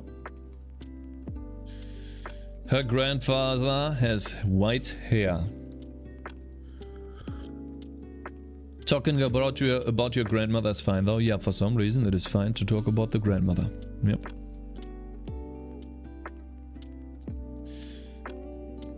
Okay, this is the part of the stream where we go and play computer games, guys. Is there anything on Discord I missed? Have you guys seen not Coffee Lava? Why do I want to say Coffee Lava? Pikachu glitches new. Like he's playing around with Unreal Engine. His ability has more impact than my shield ability. Cakez, do you miss these? Cakez, do you do Z ordering, Z sorting per sprite or per pixel? I only sort the Z axis for transparent sprites. So if I have opaque sprites, I draw them first, they fill the depth buffer for me, and then I sort the transparent sprites and draw them on top. And if a sprite has a layer or a Z index that is behind the opaque sprites, then it's just going to get discarded by the GPU. I don't do anything on that. But I sort the transparent sprites, and it looks like I have 2,000 of them at the moment, which I don't know where all of these draw calls come from. It can't be the text. Okay, thanks. If I drank coffee more than once per week, I'd buy a coffee machine. I have like this coffee pulver. Let me change the title. Yeah, we're going to switch over to Path of Exile now, guys. For those of you who are only interested in programming, I really appreciate your support. Thank you guys for watching. I really appreciate it very much. I will be online tomorrow, same time, same place, and then we continue on the game. Maybe I'll make the shields a little snappier, you know, add a couple of particles when they hit enemies. You know, just give it like a little bit more oomph. Because I think right now the shield 2000 seems extreme. Are the shields properly removed? Maybe the shields are not removed. I think they are though. Or something else is happening. I don't know exactly.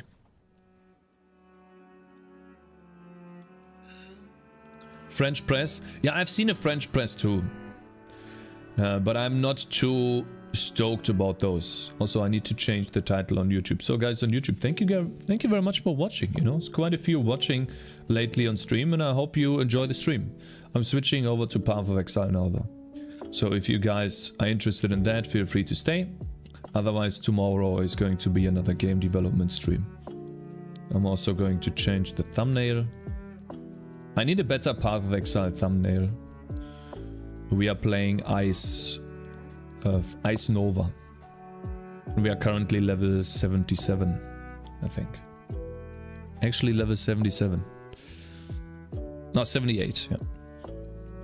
And I think the PoE one was... Thank you for the stream, bye-bye. Yeah, thank you very much for watching. How long have you been playing PoE? Oof, like over the years a lot. I think I started when PoE 3.0 released, which was the content update that made you go and do the campaign again, but in a better way. You know, the Kitava Innocence update? I think I played then. I played when this map changed. This map right here. This is when I started playing. When the map turned from ugly to a little bit more beautiful, that is when I started playing.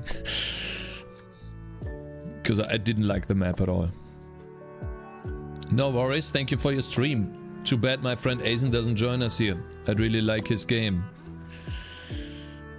Okay, YouTube randomly recommended me your coding stream like 5 minutes ago, and I decided to check it out because the monkey meter reaction looks neat. What's happening? Oh, I see. Monkey meter? Recreation? Yeah, right now what's happening is I'm done programming on the game for today. I've added in a new ability, which is a shield orb around the character that deals damage. And yeah, it's a balloons type tower defense game that I'm I'm using balloons as big inspiration for the game. And I try to program on it every single day until I release the game. I added in a little bit more RPG aspects into the game though, like think about Vampire Survivors loot box opening, where you can unlock equipment as you go through the level. That is more or less how I plan on adding items to the game, or how I'm planning on discovering items in the game.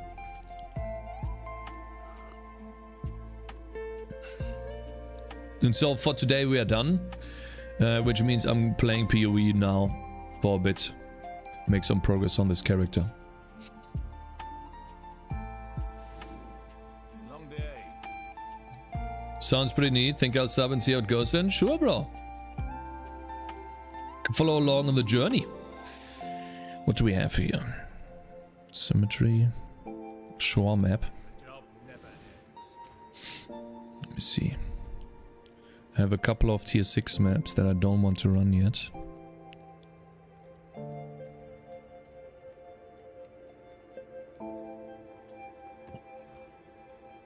But yeah, it's crazy, man.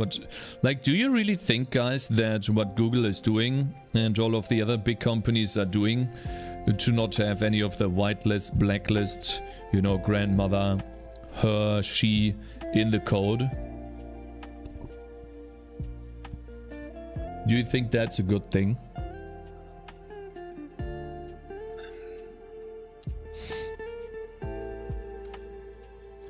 Ah, fuck it. I mean, crit chance is bad, though.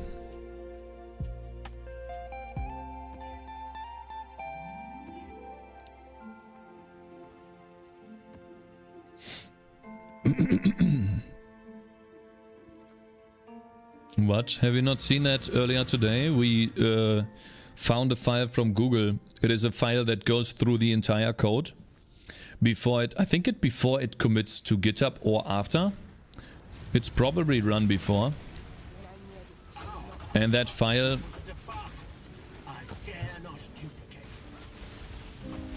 looks for any keywords that are not allowed in the code. For example, grandmother, grandfather, grandmother not. Grandfather was not allowed. And then it removes them. Or it tosses out a warning about the usage. Shit, I don't have mana.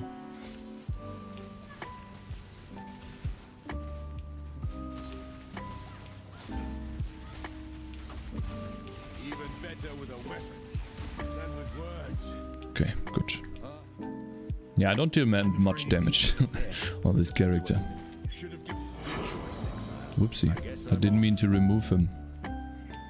I guess let people who affects make the decisions. But I mean...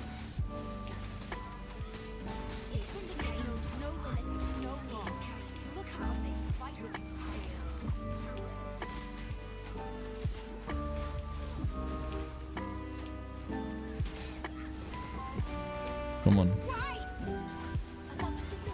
Whoa! Whoa, man! What the fuck happened? This guy almost killed me. Goodness. Age is now an issue. I think grandfathering is a term that can be used in programming. I don't know exactly what it does or what it means, but Christ said he's heard it before. And so apparently grandfathering is... It is all about being gender neutral. Meanwhile, Cakez code penis. I guess I do have penis in there, yeah. They're not looking for penis. True. Guys, they're actually not... So penis is allowed, by the way.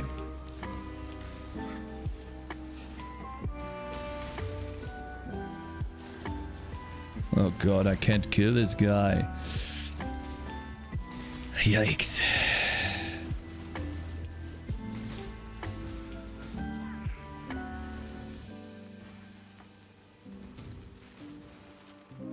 Grandfather's limp penis isn't? No, grandfather is not allowed. It means to give benefits to old users that have stopped giving... That you have stopped giving to new users, right? To old users that you have... What? That you have? Stopped giving to?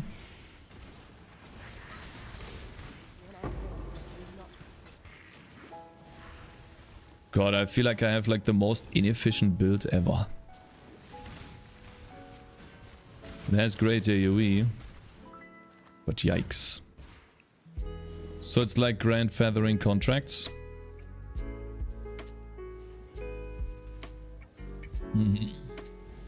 With better terms for you.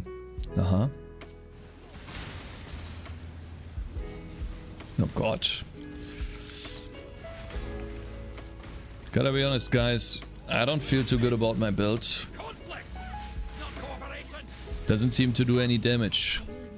And I have no mana.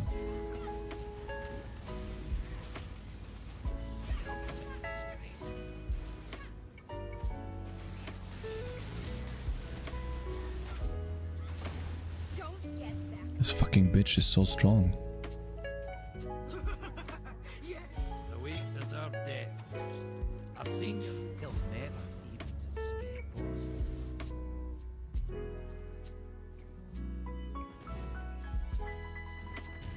I guess it's irrelevant if you're running some web service.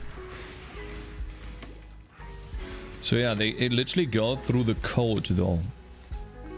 Like, I don't think you can see the code, right?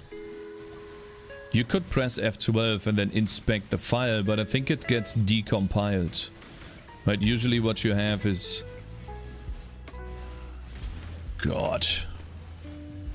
Like, I don't want to kill this guy, man. Like, listen, he teleports away and it's so annoying to kill. Like, nah, bruh.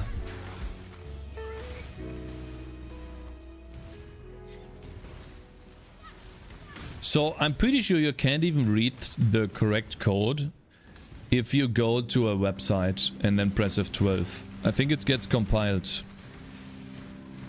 It's not actually the real code. I'm lagging. I'm dead. I'm dead. I'm not dead. Holy shit.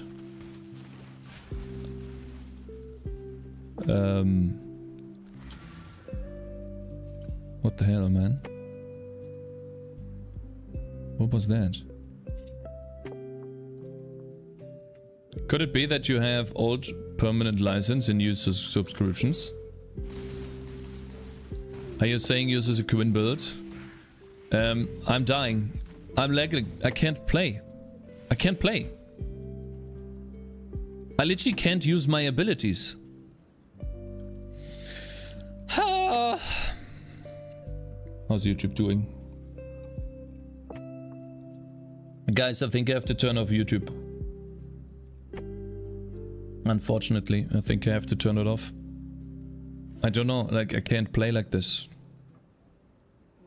Try switching from Fund 4, guess it's goodbye again. Let me see.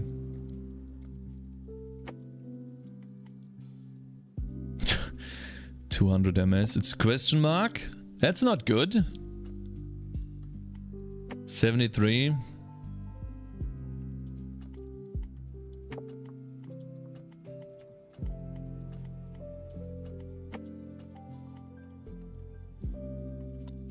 Yeah, it's fine. Yeah, I'm sorry guys on YouTube.